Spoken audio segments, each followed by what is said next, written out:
Medical দাওয়া society of বাংলাদেশের আয়োজনে আজকের বাংলাদেশ চীন মৈত্রী সম্মেলন কেন্দ্রে অনুষ্ঠিত দাওয়া সেমিনার 2025-এ আপনারা যারা উপস্থিত হয়েছেন আমি সবাইকে জানাচ্ছি আন্তরিক শুভেচ্ছা, মোবারকবাদ এবং অভিনন্দন। আমরা শুরুতে আল্লাহ রব্বুল ইজ্জাউল জালালের দরবারে শুকরিয়া জ্ঞাপন করছি, যিনি আমাদেরকে এরকম চমৎকার একটি প্রোগ্রামে একত্রিত হওয়ার সুযোগ করে দিয়েছেন। আমরা পড়ছি কালিমাত শুকুর আলহামদুলিল্লাহ। অন্তরের অন্তঃস্থল থেকে মেডিকেল দাওয়া সোসাইটি অব বাংলাদেশকে অভিনন্দন এবং শুভেচ্ছা জানাই, যারা প্রায় বিগত 2 মাস যাবৎ অনেক প্ল্যানিং, প্রোগ্রাম, অনেক ডেডিকেশন, এফোর্ট শেষে আজকের এই চমৎকার কনফারেন্স হলে এরকম চমৎকার একটি দাওয়া সেমিনারের আয়োজন করেছেন। ডক্টরস ফোরামের সাথে আমার মনে হয় এর আগে আমি এত বড় কোনো প্রোগ্রামে জয়েন করিনি। ছোট ছোট কিছু প্রাইভেট ক্লোজ মিট আপে বসার কথা বলার সুযোগ হয়েছে। আল্লাহ শুক্রিয়া যে আজকে এই প্রোগ্রামে দেশের বিভিন্ন মেডিকেলগুলোর বা মেডিকেল কলেজগুলোর প্রফেসরস, ডক্টর, স্টুডেন্টস তারা উপস্থিত হয়েছেন এবং আমি অত্যন্ত সম্মানিত বোধ করছি যে এরকম চমৎকার একটি প্রোগ্রামে আপনারা আমাকে মেহেরবানি করে ইনভাইট করেছেন। আপনারা একটা টপিক শুনেছেন, যে টপিকটা আজকে আমি কভার করব সেটা হচ্ছে মেথডোলজি অফ প্রফেটিক দাওয়া and its relevance to contemporary global society. রাসূল সাল্লাল্লাহু আলাইহি ওয়াসাল্লাম কিভাবে দাওয়া কার্যক্রম পরিচালনা করতেন, ওনার মেথডোলজি কেমন ছিল এবং বর্তমান সময়ের সাথে এর প্রাসঙ্গিকতা কেমন, এই টপিকটা নিয়ে আমি কথা বলবো। তার আগে আমি শুরুতে দাওয়া ইস্যু যখনই আমার সামনে আসে তখন যেই কথাটা আমি বলি বা শেয়ার করি সেটা হচ্ছে মানহাজুল ওয়াসাতিয়্যা, মানে the balanced approach of Islam, ইসলামের যে ভারসাম্যপূর্ণ নেচার, এটা নিয়ে আমি কথা বলি। এবং আমার আলোচনার শুরুতে আমি সূরাতুল বাকারার 143 নম্বর আয়াত তেলাওয়াত করেছি, যেখানে আল্লাহ তাআলা বলছেন ওয়াকাযালিকা জাআলনাকুম উম্মাতান ওয়াসাতা লিতাকুনু শুহাদা আলান নাস। অনুরূপভাবে আমি তোমাদেরকে মধ্যমপন্থী জাতি বানিয়েছি বা মধ্যমপন্থী জাতি হিসেবে আবির্ভূত করেছি। উম্মাতান ওয়াসাতা মানে উম্মাতান আদলান ওয়া খিয়ারা, শ্রেষ্ঠ জাতি, ন্যায়পরায়ণ জাতি, এবং যারা শ্রেষ্ঠ, যারা ন্যায়পরায়ণ তারাই মূলত মধ্যমপন্থী জাতি।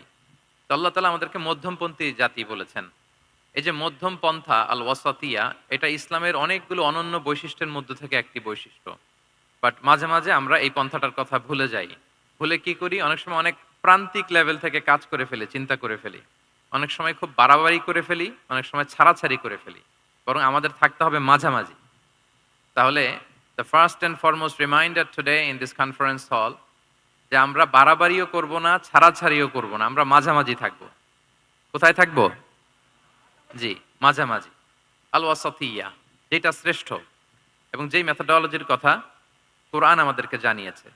আমি যদি এটাকে ইংরেজি করি ওয়াসাতিয়া, তাহলে ইংরেজি দাঁড়াবে এরকম যে the balanced nature of Islam, ইসলামের যেই ভারসাম্যপূর্ণ যে নেচার, এটার নাম হচ্ছে মূলত আল ওয়াসাতিয়া।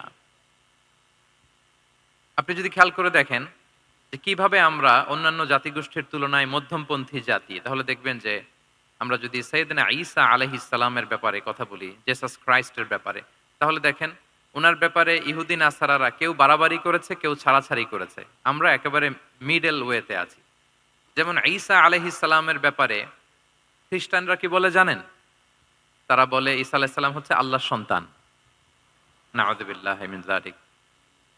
Jesus Christ is the son of God, গডের সন্তান। তাহলে দেখেন কতটা বাড়াবাড়ি করলো, ঈসা আলাইহিস সালামকে উঠাতে উঠাতে খোদার আসনে নিয়ে বসালো। বাড়াবাড়ি হয়ে গেল না এটা? আচ্ছা, তাহলে একদল খুব বাড়াবাড়ি করলো। এবার যদি ইহুদিদের কথা চিন্তা করি, ইহুদিরা কি বলে? ইহুদিরা একেবারে উল্টো। তারা বলে ঈসা আলাইহিস সালাম হচ্ছে ইবনু জিনা, মানে জারদ সন্তান। নাউযুবিল্লাহ। দেখেন তাদের প্রত্যেকের আকীদা শোনা মাত্রই আপনাদেরকে বলা লাগতেছে না যে নাউযুবিল্লাহ বলেন, আপনারা স্বতঃস্ফূর্তভাবেই বলতেছেন নাউযুবিল্লাহ। তার মানে একদল বাড়াবাড়ি করলো, একদল ছাড়াছাড়ি। একদল বলল তিনি আল্লাহর সন্তান বলে একেবারে আল্লাহর উপরে উঠাই ফেলছে। আরেক দল নামাতে নামাতে একেবারে পদদলিত করলো, বলল তিনি হচ্ছেন বাস্টার্ড, মানে ইবনু জিনা, জারদ সন্তান। নাউযুবিল্লাহি মিন যালিক। একদল নিয়ে গেল একেবারে উপরে, আরেক দল একেবারে নিচে। কিন্তু আমরা কি বলি দেখেন, আমরা বলি ঈসা আলাইহিস সালাম উনি হচ্ছেন আব্দুল্লাহি ওয়া রাসূলুহু, তিনি হচ্ছেন আল্লাহ তাআলার দাস বা বান্দা এবং আল্লাহর সম্মানিত রাসূল। দেখুন কতটা ব্যালেন্সে আকীদা। আমরা আব্দুল্লাহ বলার মধ্য দিয়ে বেসিক্যালি নাসারাদেরকে রিফিউট করি। তাদের প্রতিবাদ করি আমরা যে তোমরা যে বলেছো আল্লাহ সন্তান না, ওইদিকে উঠানো যাবে না। নিচে নামায় নিয়ে আসো। উনি আব্দুল্লাহ আল্লাহর দাস। আর রসুলহু সম্মানিত রসুল বলে আমরা বেসিক্যালি ইহুদিদেরকে রিফিউট করি, তাদের প্রতিবাদ করি। আমরা বলি যে না, তোমরা যে বলেছো উনি জারজ সন্তান না, ওনার সম্মানকে পদদলিত করা যাবে না, উপরে উঠাইতে হবে। উঠায় রসুল ও সম্মানিত রসুল। তাহলে নাসারাদের আকীদা থেকে আমরা নিচে নেমে আসলাম, ইহুদিদের আকীদা থেকে আমরা উপরের দিকে গেলাম। ফলে এটা কি হলো? ব্যালেন্স হলো, ভারসাম্যপূর্ণ হলো, মধ্যম পন্থা হলো। তো আশা করি মধ্যম পন্থার উদাহরণটা বুঝতে পেরেছেন। আরেকটা ছোট্ট উদাহরণ দেই। আমাদের বোনদের যখন পিরিয়ড চলে তখন নাসারারা কি করে দেখেন, খ্রিস্টানরা তারা সবকিছু করে, কোনো বাছবিচার রাখে না। তখন এমনকি ফিজিক্যাল ইন্টিমেসিতেও যায়। যখন আমাদের বোনদের পিরিয়ড চলে তখন তারা ফিজিক্যাল ইন্টিমেসিতেও যায়, কোনো বাছবিচার নাই। এটা হচ্ছে নাসারাদের অবস্থান। আর ইহুদিদের কি অবস্থান? এরা এই 5 দিন 7 দিন আমাদের বোনদের যখন পিরিয়ড চলে তখন তারা তাদের স্ত্রীদেরকে ধরবে না, ছোবে না, স্পর্শ করবে না, একসাথে বসবেও না। তাদের ঘরে আলাদা একটা স্পেশাল রুম রাখে, ওই রুমের ভিতরে, ওই ঘরের ভিতরে তাদের 5 দিন 7 দিন ওইখানে কাটাইতে হয়। তোমরা আবার সুস্থ হলে তারপরে আসবো। দেখেন, একদল খুব বাড়াবাড়ি করলো, আরেক দল ছাড়াছাড়ি করলো। কিন্তু আমাদের ইসলামে আমরা ব্যালেন্স, যে বোনদের যখন পিরিয়ড চলে হাজবেন্ড ওয়াইফ তখন স্বাভাবিক মেলামেশা, কথাবার্তা, ঘরের টুকিটাকি কাজ সবই করতে পারবে। ইল্লাল জিমা, যেটা আমরা ফিজিক্যাল ইন্টিমেসি বলি, ওইটা ছাড়া আমরা সবই করতে পারবো। তাহলে দেখেন, এই দুইটা উদাহরণ আমি সামনে আনলাম এজন্য যে এই যে মানহাজুল ওয়াসাতিয়াতি ওয়াল ইতিদাল, মধ্যম পন্থার কথা আমরা যেটা বলি, যেটাকে দিয়ে আল্লাহ তাআলা আমাদেরকে সম্মানিত করেছেন যে ওয়াকাযালিকা জাআলনাকুম উম্মাতাম ওয়াসাতা, তোমাদেরকে আমি মধ্যমপন্থী জাতি বানিয়েছি। তোমাদের মধ্যে বাড়াবাড়িও থাকবে না, ছাড়াছাড়িও থাকবে না, বরং আমরা হব মধ্যমপন্থী। আমরা কি হব? কি হব? কিছুদিন আগে বোধহয় দেখলাম ওই যে ছাত্ররা যে দল করতেছে ওইটাও মধ্যমপন্থা নাম দিয়ে দিছে। আবার আজকের এই আলোচনা করে কোন বিপদে পড়ি, পরে বলবে যে তো বোধহয় ছাত্রদেরকে সাপোর্ট করতেছে ভেতরে ভেতরে। না, ওই ছাত্রদের মধ্যমপন্থার কথা বলতেছি না। ইসলাম যে মানহাজুল ওয়াসাতিয়ার কথা বলেছে সেটার কথা বললাম। তো প্রিয় ভাইয়েরা, প্রথম কথা হচ্ছে আপনি যখন দাওয়া বলবেন তখন আমাকে মধ্যম পন্থা বলতেই হবে। আমরা যখন ইসলাম শিখবো, শিখাবো, ইসলাম বুঝবো, বুঝাবো, এই সব ক্ষেত্রে আমাদেরকে মধ্যম পন্থা অবলম্বন করতে হবে। আমাদের খেয়াল রাখতে হবে আমরা যেন এক্সট্রিম লাইনে না যাই, আবার খুব এক্সট্রা লিবারেল যেন না হয়ে যায়। আমরা যেন মধ্যমপন্থী একটা অবস্থানে থাকি। এবং দাওয়া দেওয়ার ক্ষেত্রে এটাই বলা হয়েছে। আল্লাহ তাআলা বলছেন উদউ ইলা সাবিলি রাব্বিকা বিল হিকমাতি ওয়াল মাউইদাতিল হাসানাতি ওয়াজাদিলহুম বিল্লাতি হিয়া আহসান। নবী, আপনি লোকদেরকে আল্লাহর পথে ডাকুন বিল হিকমা, প্রজ্ঞার সাথে, সুন্দর সুন্দর উপদেশ সহকারে, এবং কখনো তর্ক বিতর্কে জড়ানো লাগলে সেটা উত্তমভাবে আপনাকে জড়াতে হবে। তার মানে এই যে ইসলাম বোঝার ক্ষেত্রে, প্রচারের ক্ষেত্রে মধ্যম পন্থার নীতি যেটা, প্রজ্ঞা বা সুন্দর উপদেশমালা দিয়ে দাওয়াত দেওয়া, এটাও মূলত মধ্যম পন্থারই বহিঃপ্রকাশ। আমরা যখন কোনো দাওয়া কাজ করব অলওয়েজ মাথায় রাখতে হবে যে আমি বাড়াবাড়ি যেন না করি, আমি আবার ছাড়াছাড়িও যেন না করি, আমি যেন মাঝামাঝি থাকি। তো এই যে দাওয়া আমরা দিচ্ছি, দাওয়াটা কি? বেসিক্যালি এটা হচ্ছে একটা কমিউনিকেশন, রাইট? এই যে আমি কথা বলতেছি, আপনারা শুনতেছেন, ইমাম সাহেব খুতবা দিচ্ছেন, আমরা সেটা শুনি, স্ট্রিট দাওয়া হয়, বিভিন্ন রকম দাওয়া এখন হচ্ছে। এগুলো basically communication, and this communication should be full of wisdom and beautiful advice. এটাই মূলত আল ওয়াসাতিয়া, মানহাজুল ওয়াসাতিয়া, মধ্যম পন্থা। আমি যে বিশ্ববিদ্যালয় থেকে ব্যাচেলর করেছি ওই বিশ্ববিদ্যালয়ের একটা স্লোগান আছে, মানহাজুল ওয়াসাতিয়াতি ওয়াল ইতিদাল। ওনারা মধ্যম পন্থার কথা বলে। তো আমি যেহেতু এই বিশ্ববিদ্যালয় আল আজহারের গ্রাজুয়েট, আমি যেখানেই যাই একটু করে আমি এই আল ওয়াসাতিয়ার কথাটা বলি, প্রিয় ভাইরা। তো দাওয়া যেহেতু কমিউনিকেশন, আমরা ওরাল দাওয়া দিয়ে থাকি, কিন্তু বেসিকলি ওরাল দাওয়ার চেয়ে যেটা প্র্যাকটিক্যাল দাওয়া, থিওরিটিক্যাল দাওয়ার চেয়ে প্র্যাকটিক্যাল দাওয়াটা এটা বেশি ইফেক্টিভ, বেশি প্রোডাক্টিভ। আমরা যখন তাফসির মাহফিল করি, আমরা খুতবা দেই, আলোচনা করি, এটা থেকে তো মানুষ শিখে। কিন্তু আমি যদি আমার আচরণ দিয়ে কোনো একটা মেসেজ দিতে পারি, ওইটা মানুষের হৃদয়ে বেশি দাগ কাটে, বেশি মনে থাকে, খুব বেশি মনে থাকবে। এটার সুযোগ আপনাদের বেশি। যেমন আমি যদি একটা কোরআনের আয়াতের কথা বলি, এটার খুব একটা মূল্যায়ন নাই, কারণ উনি হুজুর মানুষ, উনি তো কোরআনই বলবে। কিন্তু একজন ডক্টর যখন কোরআনের আয়াত বলে তখন বলে, দেখছো মাশাআল্লাহ, একজন ডক্টর, সে চিকিৎসা বিজ্ঞানে এত বড় এক্সপার্টিজের পর আবার কোরআনও জানে। ওই কথা কিন্তু আমিও বলছি, আমার দাম নাই। কিন্তু আপনাদেরকে কত সম্মানের চোখে দেখা হচ্ছে। আবার দেখেন ৫ ওয়াক্ত সালাত আদায় করা জামাতের সাথে, ফরজ সালাতগুলো এটা তো মানে করতেই হবে। কম্পালসারি। এটা করে তো খুব বেশি ক্রেডিট নেওয়ার কিছু নাই। তো আমরা সবাই পড়ি। কিন্তু একজন ডাক্তার যখন নামাজ পড়ে, খেয়াল করে দেখবেন, একজন ডক্টর যখন চেম্বারে রোগীদেরকে রেখে বলে যে ওখানে যদি লেখা থাকে যে সালাতের সময় বিরতি থাকবে বা বলা হয় যে এই ডাক্তার কিন্তু রুগী বসিয়ে রেখে নামাজটা পড়ে এসে আবার রুগী দেখা শুরু করে। এটা সবাই খুব পজিটিভলি নেয়। যে দেখো এত ব্যস্ততার পরেও চাইলে এই সময় রুগী দেখতে পারতো কিন্তু উনি নামাজ পড়ে। দেখেন একই করণের কথা আমিও বললাম, আপনিও বললেন, আপনার মর্যাদা কত বেশি। আমিও জামাতে নামাজ পড়ি, ইমামতি করাই, আর আপনি যে একটু তাড়াতাড়ি করে নামাজটা পড়ে চলে আসেন, এটাতে আপনার এপ্রিসিয়েশন কত বেশি। তো এভাবে আপনাদের কিন্তু দাওয়া কাজ করার সুযোগ অনেক বেশি। কারণ এটা অনেক মানে নোবেল একটা প্রফেশন, মহৎ পেশা। আপনারা জনগণকে সরাসরি সেবা দেওয়ার যে ব্যাপারটা, এটার সুযোগ আছে। যুদ্ধ বিধ্বস্ত আপনি আপনি আহতদেরকে সেবা দিতে পারেন, আগুনে পোড়া রোগীদেরকে সেবা দিতে পারেন, দুরারোগ্য ব্যাধি তার আর যাওয়ার জায়গা নেই, আপনি সেবা দিতে পারতেছেন। যে কোনো রোগ বালাই, যে কোনো পরিস্থিতিতে যখন একজন মানুষ অসুস্থ হয় তখন আপনি সেবা দিচ্ছেন, তখন তার মনটা কিন্তু খুব নরম থাকে, তার মধ্যে একটা অসহায়ত্ব কাজ করে। ওই একটা অসহায় মানুষ, তার মনটা খুব নরম, ওই রকম একটা সিচুয়েশনে তারা আপনাদের দ্বারস্থ হয়। ফলে আপনাদের কিন্তু দাওয়া কাজ করার সুযোগ অনেক বেশি, এবং সেক্ষেত্রে ওরাল দাওয়ার চেয়ে আপনার যে প্র্যাকটিক্যাল দাওয়া, এটার ইফেক্ট অনেক বেশি। নিজের আচরণ দিয়ে যে মেসেজটা দেওয়া যায়, এটা সবচেয়ে ইফেক্টিভ। আপনার লেনদেন, আপনার ডিলিংস কেমন, আপনি মানুষ হিসেবে কেমন, এটা সবচেয়ে পাওয়ারফুল দাওয়া। উমরে ফারুক রাদিয়াল্লাহু তাআলা আনহু, উনি ওনার ছাত্রদেরকে প্রায়ই বলতেন, উমরে ফারুক রাদিয়াল্লাহু তাআলা উনি বলতেন যে কুনু দুআতান ইলাল্লাহি ওয়া আনতুম সামিতুন, যে তোমরা আল্লাহর রাস্তায় দাওয়াতি কাজে বের হয়ে যাও এমন অবস্থায় যে তোমরা চুপচাপ। তো ছাত্ররা বলতো দাওয়াতি কাজও করতে বলতেছেন আবার চুপচাপও থাকতে বলতেছেন, এটা আবার কিভাবে কিভাবে দাওয়াত দিব? তো উমর ফারুক রাদিয়াল্লাহু তাআলা আনহু বলতেন বি আখলাকিকুম, তোমাদের আখলাক দিয়ে দাওয়াত দাও। আখলাক দিয়ে দাওয়াত দেওয়া যায় না? বলেন তো, আখলাক দিয়ে দাওয়াত দেওয়া যায় কি যায় না? যায়।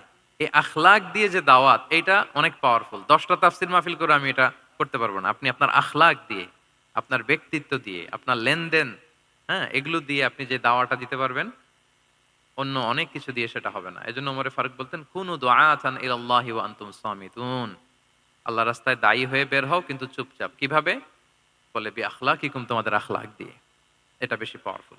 এবং রাসূল সাল্লাল্লাহু আলাইহি ওয়াসাল্লামের ব্যাপারে যখন জিজ্ঞেস করা হতো আম্মাজান আয়েশা রাদিয়াল্লাহু তাআলা আনহাকে যে রাসূল সাল্লাল্লাহু আলাইহি ওয়াসাল্লামের আচরণ কেমন ছিল, তখন আম্মাজান আয়েশা বলতেন যে কানা খুলুকুহু আল কোরআন, কোরআনই ছিল রাসূল সাল্লাল্লাহু আলাইহি ওয়াসাল্লামের চরিত্র। পুরো কোরআনে ৩০ পারায় থিওরিটিক্যালি যা বলা আছে রাসূল সাল্লাল্লাহু আলাইহি ওয়াসাল্লামের জীবনীতে, প্র্যাকটিক্যালি সেটা দেখানো আছে। Mobile should be in pocket. ভাইজান খুব দায়িত্বশীলতার সাথে একেবারে সামনে থেকে রেকর্ডিং করতেছেন, মাশাআল্লাহ। ওই যে শুরুতে বলছি যে সবাইকে দায়িত্বশীল হইতে হবে। তো আম্মাজান আয়েশা বলতেন কানা খুলুকুহু আল কোরআন, রাসূল সাল্লাল্লাহু আলাইহি ওয়াসাল্লামের চরিত্র ছিল কোরআন। ইনদামা রাসূলুল্লাহ সাল্লাল্লাহু আলাইহি ওয়াসাল্লাম ইয়ামশি আলাল আরদ কাআন্নাল কোরআনা ইয়ামশি আলাই, রাসূল সাল্লাল্লাহু আলাইহি ওয়াসাল্লাম যখন মদিনার রাস্তা দিয়ে হেঁটে যেতেন, as if a living Quran is walking on the street, মনে হতো একটা জীবন্ত কোরআন রাস্তা দিয়ে হেঁটে হেঁটে যাচ্ছে। তো তাহলে we should try to be a living দাঈ, জীবন্ত দাঈ, প্র্যাকটিক্যাল দাঈ। এটা যদি আমরা হইতে পারি তাহলে অনেক বেশি ইমপ্যাক্ট করা যাবে সোসাইটিতে, অনেক ইনফ্লুয়েন্স করা যাবে। যেটা বললাম যে আমাদের সততা, আচরণ, ব্যক্তিত্ব, পার্সোনালিটি, এগুলো দিয়ে আমরা যে দাওয়াটা দিতে পারি, ওরাল দাওয়া, বক্তব্য দিয়ে এটা অনেক সময় সম্ভব হয় না। এবং ডাক্তারদের জন্য এটা অনেক বড় একটা সুযোগ। তাহলে ইন্ট্রোডাক্টরি ডিসকাশনে আমি দুটা বিষয়ে কথা বললাম। এক হচ্ছে আমাদেরকে মধ্যমপন্থী হইতে হবে, মানহাজুল ওয়াসাতিয়া ওয়াল ইআতিদাল, ১ নাম্বার। ২ নাম্বার হচ্ছে লিভিং দাঈ হওয়ার চেষ্টা করতে হবে। এটা বেশি প্রোডাক্টিভ এন্ড ইফেক্টিভ। এই ২টা পয়েন্ট আমরা বুঝতে পেরেছি তো না? বুঝতে পেরেছেন সবাই? মাশাআল্লাহ। এবার চলুন যে রাসূল সাল্লাল্লাহু আলাইহি ওয়াসাল্লামের যে প্রফেটিক দাওয়া মেথোডোলজি, কিভাবে উনি দাওয়া কাজের আঞ্জাম দিতেন, সেখান থেকে আমাদের নেয়ার আধুনিক সময়ের এর প্রাসঙ্গিকতা কি আছে, আমি ১০টা পয়েন্টে আজকের এই সেমিনারে কিছু কথা উপস্থাপনের চেষ্টা করব। ওমা তাওফীকি ইল্লা বিল্লাহ। ১ নাম্বার কথা হচ্ছে, আমরা যে দাওয়া দিব, এই দাওয়া language should be very soft and mild and very touchy. দাওয়া ল্যাঙ্গুয়েজ হইতে হবে ভেরি সফট, অলওয়েজ সফট, সব সময়। ইফ ইউ টক অ্যাবাউট দাওয়া, this language should be very soft and mild and touchy. দাওয়ার কথা বললে হয়তো আপনি পলিটিক্স করেন ওইটা আলাদা কথা, আপনি জেহাদের ময়দানে ওইটা আলাদা কথা। আমি জেহাদ পলিটিক্স নিয়ে কথা বলতেছি না, আই এম টকিং অ্যাবাউট দাওয়া।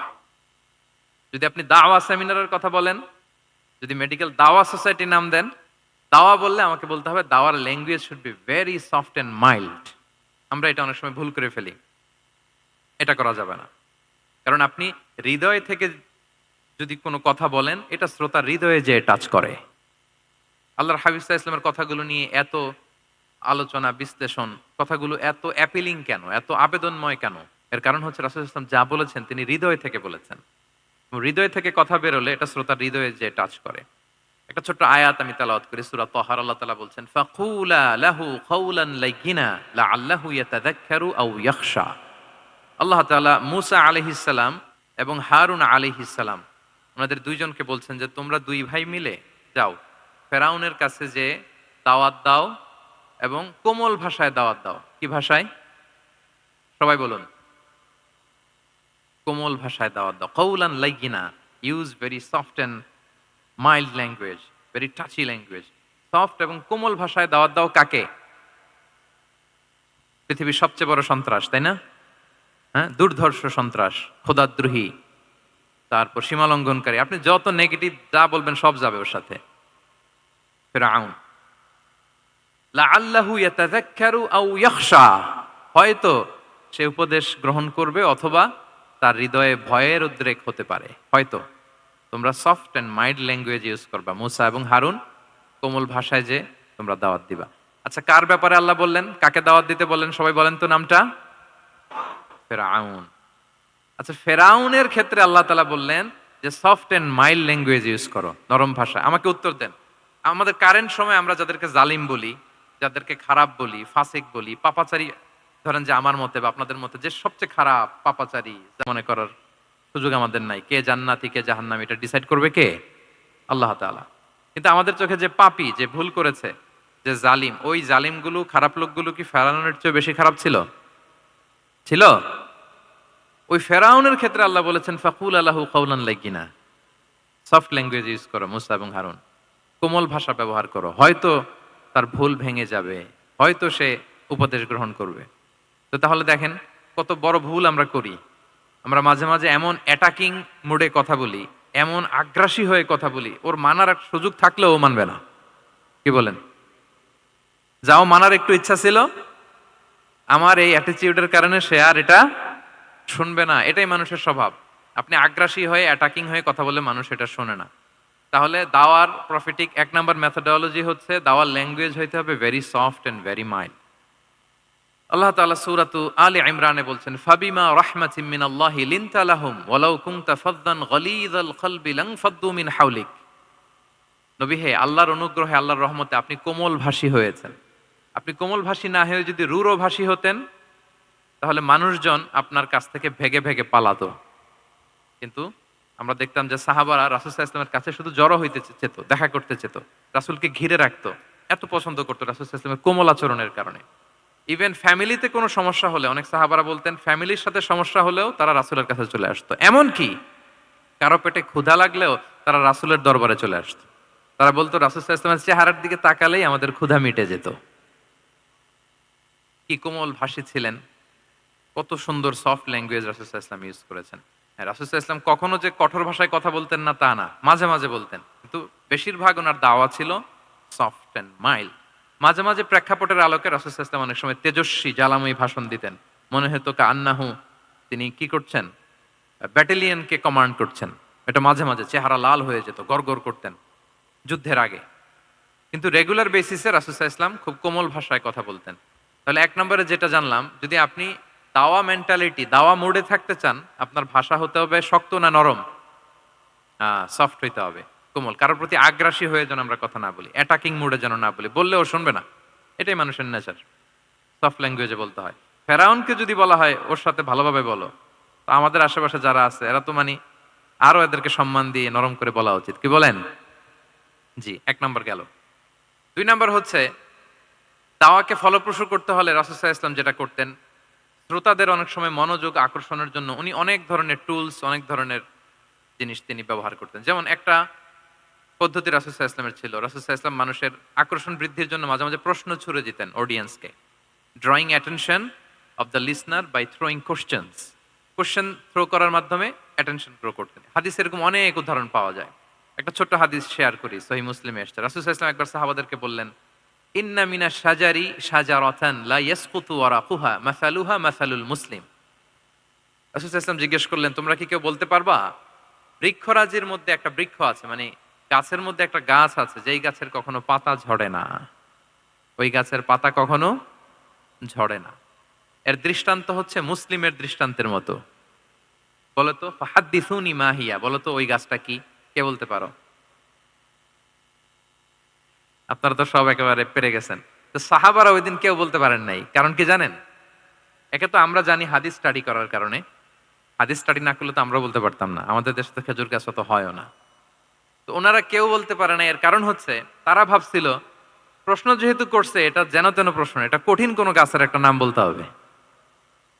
তো বাড়ির পাশে যে খেজুর গাছ, মদিনার অলিতে গলিতে যে খেজুর গাছ ভর্তি, এই দিকে আর ওনাদের অ্যাটেনশন যায় না। ওনারা চলে গেছে মরুভূমিতে, ইয়ামানে, তারপর একেবারে ডেজার্টের মাঝখানে কি কি ক্যাকটাস, গুলমলতা, কি কি গাছ আছে ওগুলো আওড়াচ্ছে মনে মনে। ভাবতেছে যে খেজুর গাছের কথা তো রাসূল সাল্লাল্লাহু আলাইহি ওয়াসাল্লাম আমাদের জিজ্ঞেস করার কথা না, এ তো আমাদের গাছ, বাড়ির পাশের গাছ। তো কেউই আর বলতে পারে নাই। এরপর রাসূল সাল্লাল্লাহু আলাইহি ওয়াসাল্লাম যখন দেখলেন সবাই অপারগ, রাসূল সাল্লাল্লাহু আলাইহি ওয়াসাল্লাম বললেন, ইন্নাহা আন-নাখলা, এটা হচ্ছে খেজুর গাছ, ডেট প্লান্ট। তো আব্দুল্লাহ ইবনে ওমর রাদিয়াল্লাহু তাআলা আনহু বাড়িতে যাওয়ার পরে ওমরে ফারুককে তার বাবাকে বললেন যে, বাবা, আজকে যে রাসূল সাল্লাল্লাহু আলাইহি ওয়াসাল্লাম প্রশ্ন ছুড়ে দিলেন আপনারা যে কেউ পারলেন না, উত্তরটা কিন্তু আমি পারতাম। তো ওমরে ফারুক বললেন, বলো কি তুমি পারতা? তো বললা না কেন? তুমি আজকে উত্তর দিতে পারলে তো রাসূলের সামনে আমার বুকটা এত বড় হয়ে যেত। মানে লাল উট পেলে আরবরা যেই খুশি, আমি এর চেয়ে বেশি খুশি হতাম। তখন উনি বললেন যে আপনি পারতেছেন না, অন্যান্য বয়স্ক সাহাবারা পারতেছে না, মুরব্বীরা কেউ যেহেতু বলে নাই, আমি বিনয়ের খাতিরে উত্তরটা দেই নাই, কিন্তু আমি জানতাম যে এটা খেজুর গাছ। তাহলে দেখেন রাসূল সাল্লাল্লাহু আলাইহি ওয়াসাল্লাম অ্যাটেনশনটাকে ড্র করার জন্য প্রশ্ন ছুড়ে দিতেন। তো এই প্রশ্ন ছুড়ে দিয়ে কিন্তু আমরা মানুষের দৃষ্টি আকর্ষণ করতে হবে। আপনারা তো মানে প্রশ্ন ছড়াই তো আপনাদের কাজ, যে কি অবস্থা, শরীরটা কেমন, পেট ঠিক আছে কিনা, ঘুম হয় কিনা, কমন প্রশ্ন না আপনাদের? আপনাদের কাছে গেলেই তো প্রথমে জিজ্ঞেস করে যে হজম হয় কিনা, তারপর ঘুম আসে কিনা, এই হয় কিনা, অনেক প্রশ্ন আপনারা করেন। তো এইভাবে আপনি যদি আস্তে আস্তে প্রশ্নের ছলে যদি তাকে আপনি দাওয়া দিতে চান, আপনি কিন্তু দিতে পারেন। এটা রাসূল সাল্লাল্লাহু আলাইহি ওয়াসাল্লামের একটা দাওয়া মেথোডোলজি ছিল। দুইটা বলে ফেললাম। একটা হচ্ছে দাওয়ার ল্যাঙ্গুয়েজ হতে হবে অনেক শক্ত, নাকি? হ্যাঁ, নরম, সফট এন্ড মাইল্ড। ২ নাম্বার হচ্ছে প্রশ্ন ছুড়ে দিয়ে শ্রোতাকে আকর্ষণ করা, মনোযোগ আকর্ষণ করা। ৩ নাম্বার ভিজুয়াল এক্সপ্লেনেশন। রাসূল সাল্লাল্লাহু আলাইহি ওয়াসাল্লাম এটা করতেন যাতে করে আরো সহজে বোঝানোর জন্য। এটা নিশ্চয়ই আপনারা করেন। রাসূল সাল্লাল্লাহু আলাইহি ওয়াসাল্লামের দাওয়া জিন্দেগিতে দেখা যায় প্রায় সময় কিছু উনি ভিজুয়াল এক্সপ্লেনেশন নিয়ে এসেছেন সাহাবাদের সামনে, যাতে করে সাহাবারা to get a better idea of the issue, আরো ইজিলি বুঝতে পারেন। যেমন একবার রাসূল সাল্লাল্লাহু আলাইহি ওয়াসাল্লাম অনাথ ইয়েতিমদেরকে যারা দেখভাল করে তাদের কি মর্যাদা, এটা বোঝাতে যে রাসূল সাল্লাল্লাহু আলাইহি ওয়াসাল্লাম 2 আঙ্গুল উঁচু করে একবার বললেন যে আনা ওয়া কাফিলুল ইয়াতীমি ফিল জান্নাতি কাহাতাইন। আমার আঙ্গুল দুটো দেখতে পাচ্ছেন আপনারা সবাই? 2টা আঙ্গুল উঁচু করেন তো এভাবে।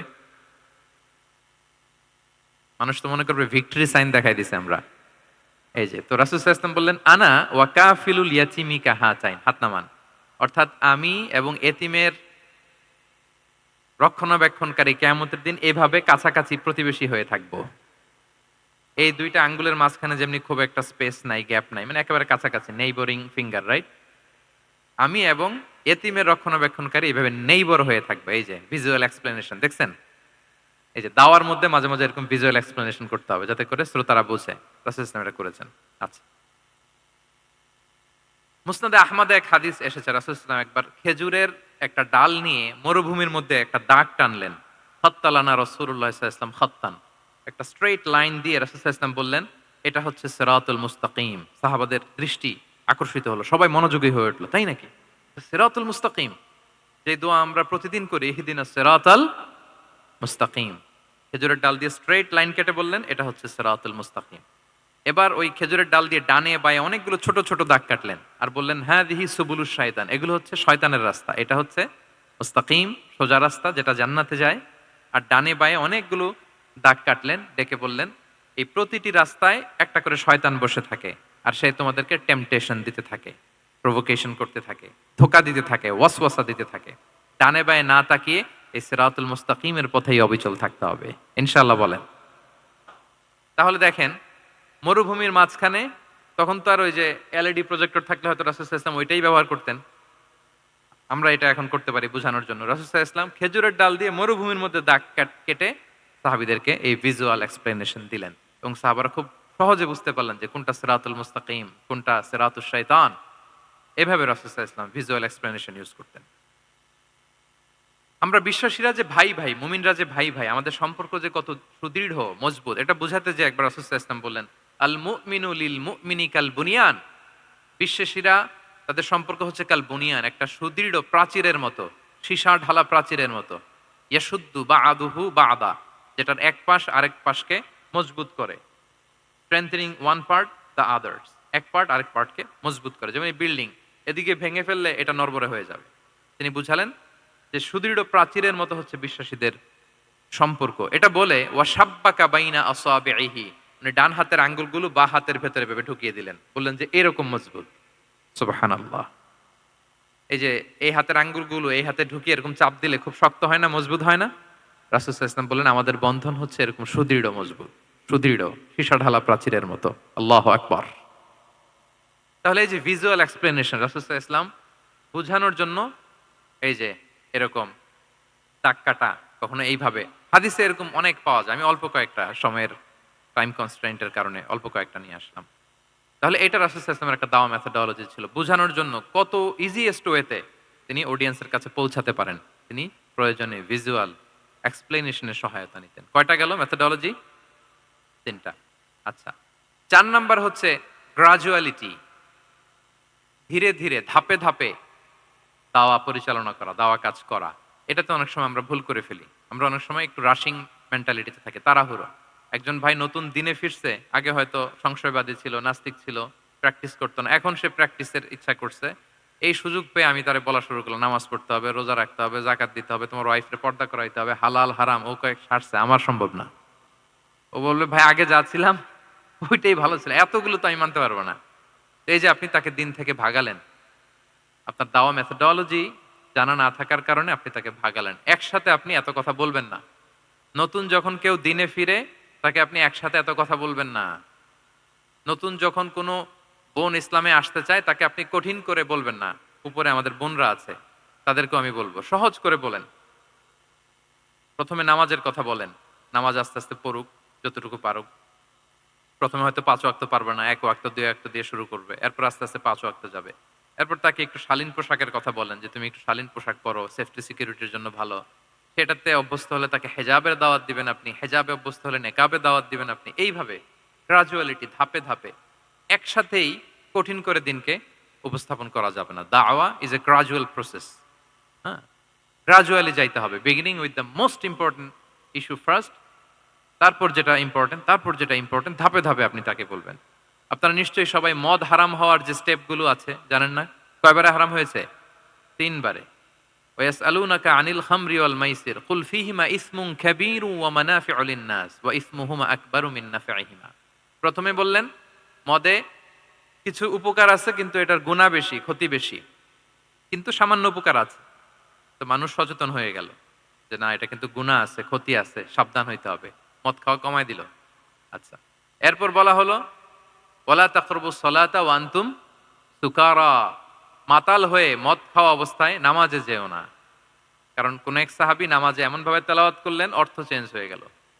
ফলে দিনে ৫ বার মদ খাওয়া যাবে না। এই আয়াত দিয়ে তো তাই বোঝা যায়, তাই না? ৫ বারের জন্য যখন সাবধান হয়ে গেল, আরো তারা অভ্যস্ত হয়ে গেল। এরপরে নাজিল হলো ইন্নামাল খামরু ওয়াল মাইসিরু ওয়াল আনসাবু ওয়াল আজলামু রিজসুম মিন আমালিশ শাইতানি ফাজতানিবুহ। মদ, জুয়া, ভাগ্যলিপি এগুলো শয়তানের কাজ, এগুলো থেকে বেঁচে থাকো। সবাই মদিনার ঘরের ভেতরে মদের বোতল যেগুলো ছিল ভেঙে সব রাস্তায় মদ দিয়ে মদিনার অলিগলি সয়লাভ। সুবহানাল্লাহ, কারো কষ্ট হয়নি। কারণ ধাপে ধাপে মদকে হারাম করা হয়েছে। কেউ যদি চেইন স্মোকার থাকে, আপনি যদি বলেন যে স্মোকিং হারাম, কালকে থেকে একটাও খেতে পারবে না, ও পারবে?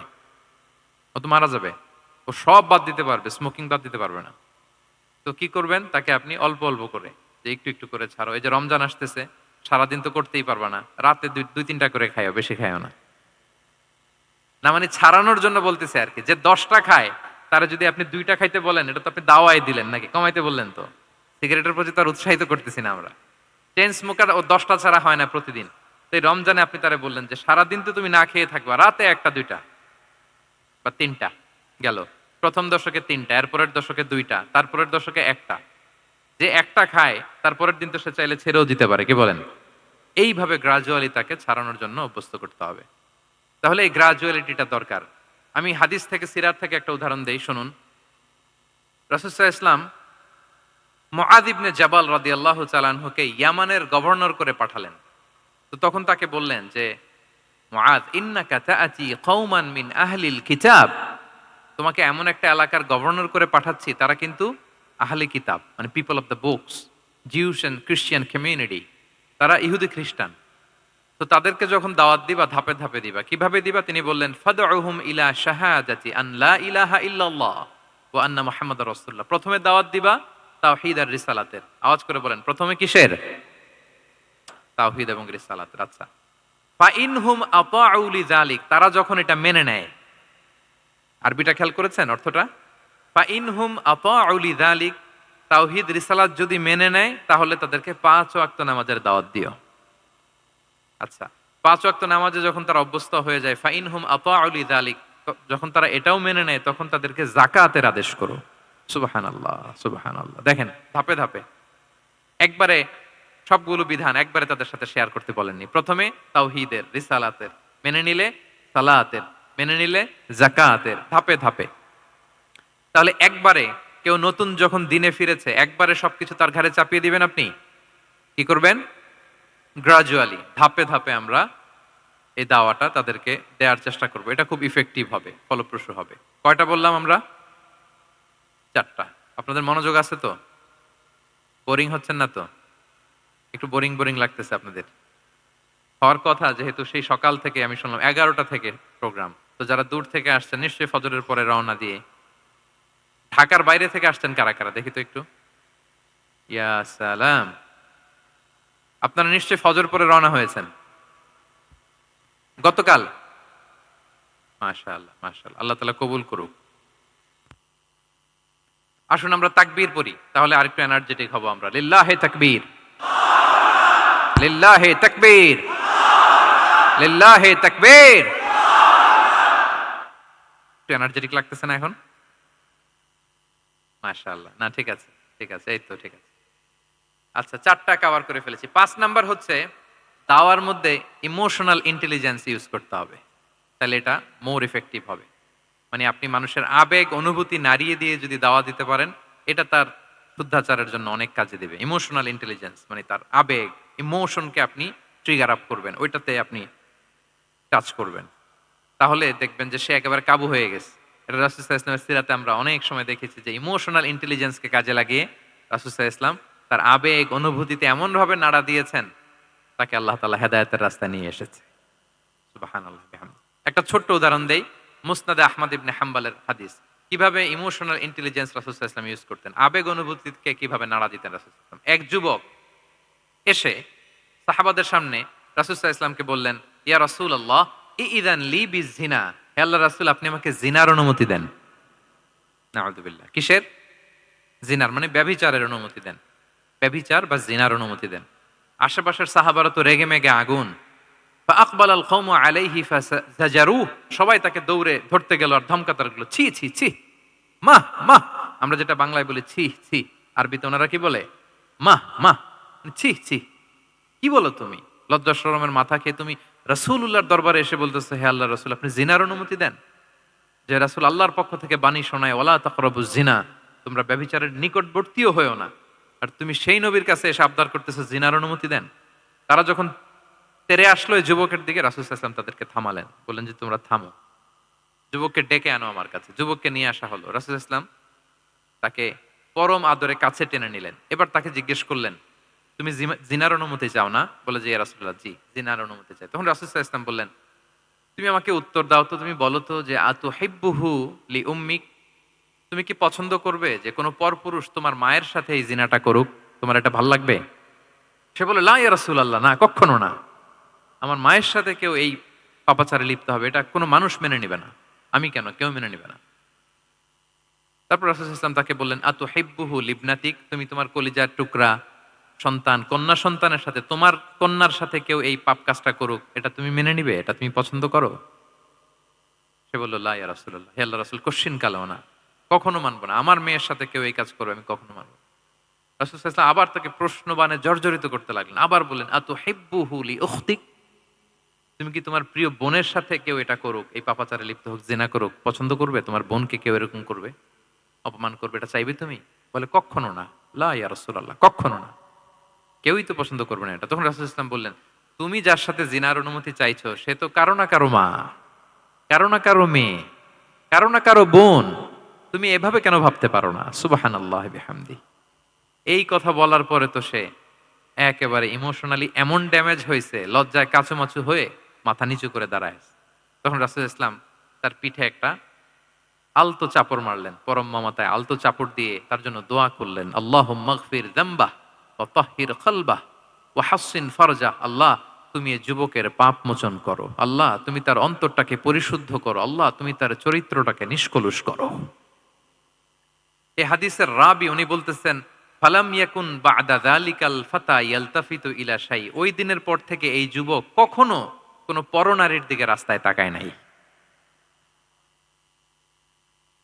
এই ইমোশনালি যখন তাকে দুর্বল করা হলো, তাকে যখন এইভাবে রাসূল সাল্লাল্লাহু আলাইহি ওয়াসাল্লাম প্রেজেন্টেশন করলেন, হাদিসের বর্ণনাকারী বলেন, এরপরে আমরা কোনোদিন তাকে পরনারীর দিকে তাকাতে দেখি নাই।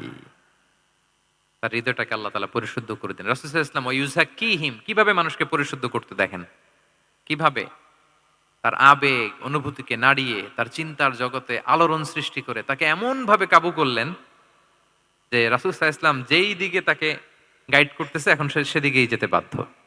তো এইটা আমাদেরকে করতে হবে, ইমোশনাল ইন্টেলিজেন্স কাজে লাগিয়ে মানুষের আবেগ অনুভূতিতে নাড়া দিয়ে যদি আপনি তাকে কোনো কথা, কোনো বার্তা, কোনো নাসিহাত করেন, তখন সেটা সে শুনে। এমন শোনা শুনে এমন ভাবে সে হেদায়েতের পথে আসে যেটা আমরা কল্পনাও করতে পারি না। তাহলে এটা যেন আমরা করি, এটা খুবই প্রোডাক্টিভ, এটা খুবই ইফেক্টিভ, এটা খুবই ফ্রুটফুল, কাজে দেয় মানুষকে ইমোশনালি, ইমোশনালি তাকে দাওয়া দেওয়া। এই পয়েন্টটা বুঝতে পেরেছেন তো সবাই, না? আলহামদুলিল্লাহ। কয়টা গেল? ৫টা। ৬ নাম্বার মেথোডোলজি হচ্ছে, দাওয়া should be full of love. দাওয়া বললে এটার সাথে লাভ থাকতে হবে, লাভ, ভালোবাসা। যদি আপনি দাওয়া বলেন, এখানে লাভ থাকতে হবে। ইট কামস উইথ লাভ, ভালোবাসা। ভালোবাসা দিয়ে আপনি মানুষের হৃদয় জয় করতে হবে। আমরা দায়ীরা অনেক সময় বেশি জাজমেন্টাল হয়ে যাই। আরব শায়েকরা বলে যে, নাহনু দুআত লাসনা কুদাত, আমরা দায়ী, আমরা জাজ নই, উই আর নট জাজেস। আমাদের অনেক দায়ীর আমরা ভুল করে ফেলি, আমরা বলি যে ও খারাপ, ও এটা, ও জাহান্নামী, ও খারিজ, এরকম আমরা সবাইকে নাকচ করি। মনে হয় যেন সবাইরে জাহান্নামে পাঠাই, আমি একা জান্নাতে যেতে পারলেই সফল। আচ্ছা বলেন তো, সব গেল জাহান্নামে, আপনি একা শুধু জান্নাতে, ভাল লাগবে আপনার? এই যে আজকে আমরা এখানে সবাই ছাত্র, শিক্ষক, ডিস্টিংগুইশ গেস্টরা, উপরে আমাদের বোনরা, কত ভাল লাগতেছে না? ধরেন যে ২৫০০ সিটিং ক্যাপাসিটির এই চীন মৈত্রী সম্মেলন কেন্দ্রে কেউ নাই, শুধু আপনি একা। এই বিশাল হল রুমে কেউ নাই, আপনি একা, ভাল লাগবে? তখন মিস্টার বিনের মতো হা হু করা লাগবে, শুধু একা একা, ঠিক না? তো সবাইকে জাহান্নামে পাঠিয়ে শুধু আমি জান্নাতে গেলে এটা আমার ভাল লাগবে না, ওই জান্নাতে। তা আমরা কিভাবে আমাদের জান্নাতের দলকে ভারী করতে পারি, এই চেষ্টাটা আমাদের বেশি বেশি করতে হবে, কি বলেন? তাহলে দাওয়া should be full of love, কারণ ভালোবাসা দিয়ে যা জয় করা যায়, কঠোরতা দিয়ে তা পারা যায় না। ভালোবাসা দিয়ে আপনি যেটা করতে পারবেন, কঠোরতা দিয়ে কখনো সেটা করতে পারবেন। আসুন আমরা হাদিস থেকে শুনি, সিরাত থেকে শুনি। আল্লাহর হাবিব সাল্লাল্লাহু আলাইহি ওয়াসাল্লাম মসজিদে নববীতে বসে আছেন সাহাবাদেরকে নিয়ে। হঠাৎ এক বেদুইনের আগমন। বেদুইন মানে যার মধ্যে নগর জীবনের কোনো নিয়ম কানুন সে দেখেনি, জানে না, বুঝে না। সিভিলাইজেশন বলতে যেটা বুঝি, ভদ্রতা, কার্টিসি, ম্যানার, এটা সে শিখেনি। এরকম এক বেদুইন অনেক দূর পল্লী থেকে মদিনার মসজিদে নববীতে এসেছে, কিন্তু সে ইসলাম ধর্ম গ্রহণ করেছে, মুসলিম।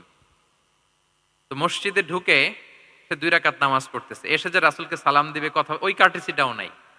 রাসূল সাল্লাল্লাহু আলাইহি ওয়াসাল্লাম বসা ওইদিকে সাহাবাদের নিয়ে, সে তার মতো এসে এক জায়গায় মসজিদের সাথে তার উট বেঁধে সে 2 রাকাত নামাজ পড়ে দোয়া করতেছে আল্লাহর কাছে। কি দোয়া জানেন? দোয়ার মধ্যেও কার্টিসি নাই। দোয়াতে বলে, ইয়া আল্লাহ, আল্লাহুম্মা আরহামনি ওয়ারহাম মুহাম্মাদা ওয়ালা তারহাম মা'ানা আহাদা। মানে আল্লাহ তুমি শুধু আমারে রহম করো আর মুহাম্মদ সাল্লাল্লাহু আলাইহি ওয়াসাল্লামরে রহম করো, আমাদের সাথে আর কাউরে রহম করো না তুমি। বেদুইন, তার মধ্যে আদাবু দোয়া, দোয়ার যে একটা এটিকেটস আছে এটা তো তার জানা নাই। দোয়ায় অন্যদের জন্য দোয়া করলে যে নিজের লাভ এটা সে জানতো না। আমি যদি বলি যে আল্লাহ এই ভাইদেরকে তুমি কবুল করো, তখন ফেরেশতারা বলে আল্লাহ যিনি দোয়া করতেছে আগে তাকে তুমি কবুল করো। কেউ অসুস্থ, আমি যদি বলি আল্লাহ আমার এই ভাইকে তুমি সুস্থ করো, আল্লাহর ফেরেশতারা বলে আল্লাহ যিনি দোয়া করলেন আগে তার রোগ বালাই থাকলে আগে তাকে সুস্থ করো। এই যে দোয়ার এটিকেটস, আদাব ও দোয়া, এটা সে জানতো না। সে দোয়া করতেছে আল্লাহুম্মা আরহামনি ওয়ারহাম মুহাম্মাদা ওয়ালা তারহাম মা'ানা আহাদা, শুধু আমারে রহম করো, মুহাম্মদ সাল্লাল্লাহু আলাইহি ওয়াসাল্লাম রহম করো, আর কাউরে না। তো রাসূল সাল্লাল্লাহু আলাইহি ওয়াসাল্লাম দূর থেকে দেখতেছেন এই দোয়া আর বলতেছেন যে হায় রে, একটা প্রশস্ত জিনিসকে সে সংকীর্ণ বানায় ফেললো। আল্লাহর কাছে কি রহমের কোনো কমতি বা ঘাটতি আছে? নাই। সে তো দোয়াতে সবাইকে ইনক্লুড করতে পারতো। তো রাহমাতাল লিল আলামিন আল্লাহর হাবিব সাল্লাল্লাহু আলাইহি ওয়াসাল্লাম তিনি বুঝতে পেরেছেন যে এই লোকটা আসলে বেদুইন, তার মধ্যে ওই কার্টিসি নাই। তো তিনি ফলো করতে লাগলেন যে দেখি লোকটা কি করে। তো লোকটা দোয়া টোয়া করেই এবার যে মসজিদের এক কর্নারে বসে ওখানেই পেশাব করা শুরু করলো। মানে কোনো কার্টিসি, নিয়ম, ভদ্রতা তার জানা নাই। তো তাকে পেশাব করতে দেখে বাকি লোকেরা তো তাকে ধরতে গেল, মারতে গেল। রাসূল সাল্লাল্লাহু আলাইহি ওয়াসাল্লাম বললেন, দাউ, রাখো রাখো, আরে থামো থামো, ওকে কাজ সারতে দাও, ওকে ওর কাজ সারতে দাও। কারণ আপনারা এটা ভালো জানেন যে ওয়াশরুম সারা অবস্থায় যদি কেউ বাইরে থেকে জোরে ডাক দেয় তাহলে অবস্থা খারাপ আছে, ঠিক কিনা বলেন? কেউ টয়লেট সারতেছে ওয়াশরুমে, তখন যদি আপনি জোরে নক করেন এটা তার ক্ষতি হয়, কারণ আগে তাকে ওইটা পাস করতে হবে স্মুথলি। এটাও একটা এটিকেট যে কেউ ওয়াশরুমে গেল, আমাকেও যেতে হবে, তো আমি যে বারবার ডিস্টার্ব না করে ওখানে একটু পায়চারা করতে পারি, একটু হালকা মৃদু শব্দে কাশি দিতে পারি, বা আমি যে বাইরে আছি সামওয়ান ইজ ওয়েটিং আউটসাইড এটা তাকে বুঝাতে পারি। কিন্তু অনেকে যে কি করে, ধাম ধাম করার যখন শুরু করে ওই বেচারার তো অবস্থা টাইট।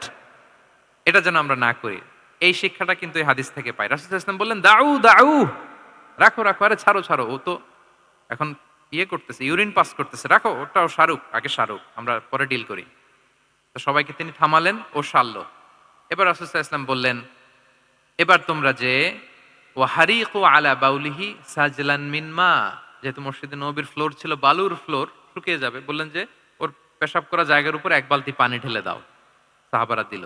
আর এই বেদুইন লোককে রাসূল সাল্লাল্লাহু আলাইহি ওয়াসাল্লাম কাছে টেনে নিলেন, যে তাকে খুব ভালোবাসা দিয়ে বললেন কি অবস্থা তোমার, কোত্থেকে আসছো, সব খোঁজ খবর নিয়ে বললেন যে তুমি যে এইখানে নামাজ পড়লা এরপরে আবার এই কাজটা সারলা, তুমি কি জানো এইখানে আল্লাহর জিকির করা হয়, এটা আমাদের এবাদতগাহ, এখানে আমরা রবের জিকির করি, তার কাছে ফরিয়াদ করি, সবাই মিলে এই কমিউনিটির সবাই এখানে আসে, এই কমিউনিটির, মদিনার কমিউনিটির সবাই মিলে নারী পুরুষ নির্বিশেষে আমরা এসে এখানে আল্লাহর কাছে ফরিয়াদ করি, দোয়া করি, এবাদত করি, কোরআন তেলাওয়াত করি, এটা আমাদের এবাদতগাহ। এইখানে কি এমন কাজটা করা তোমার ঠিক হলো? সে তো লজ্জায় কাচুমাচু হয়ে রাসূল সাল্লাল্লাহু আলাইহি ওয়াসাল্লামের কাছে ক্ষমা চাইতেছে। সুবহানাল্লাহি বিহামদি। একটা কঠিন পরিস্থিতিকে ভালোবাসা দিয়ে রাসূল সাল্লাল্লাহু আলাইহি ওয়াসাল্লাম কোথায় নিয়ে যেতেন, এটাকে পুরো হিস্ট্রি পাল্টে দিতেন, সিনারিও পাল্টে দিতেন। সাহাবারা অবাক হলো, তারাও শিখলো যে না, এরকম করা যাবে না। তখন তাকে এইভাবে ডিল করলেন। আর সাহাবারা যারা রাগারাগি করেছিল সাহাবীদেরকে রাসূল সাল্লাল্লাহু আলাইহি ওয়াসাল্লাম বললেন, ফা ইন্নামা বুইসতুম মুয়াসসিরিন ওয়া লাম তুবআসু মুআসসিরিন।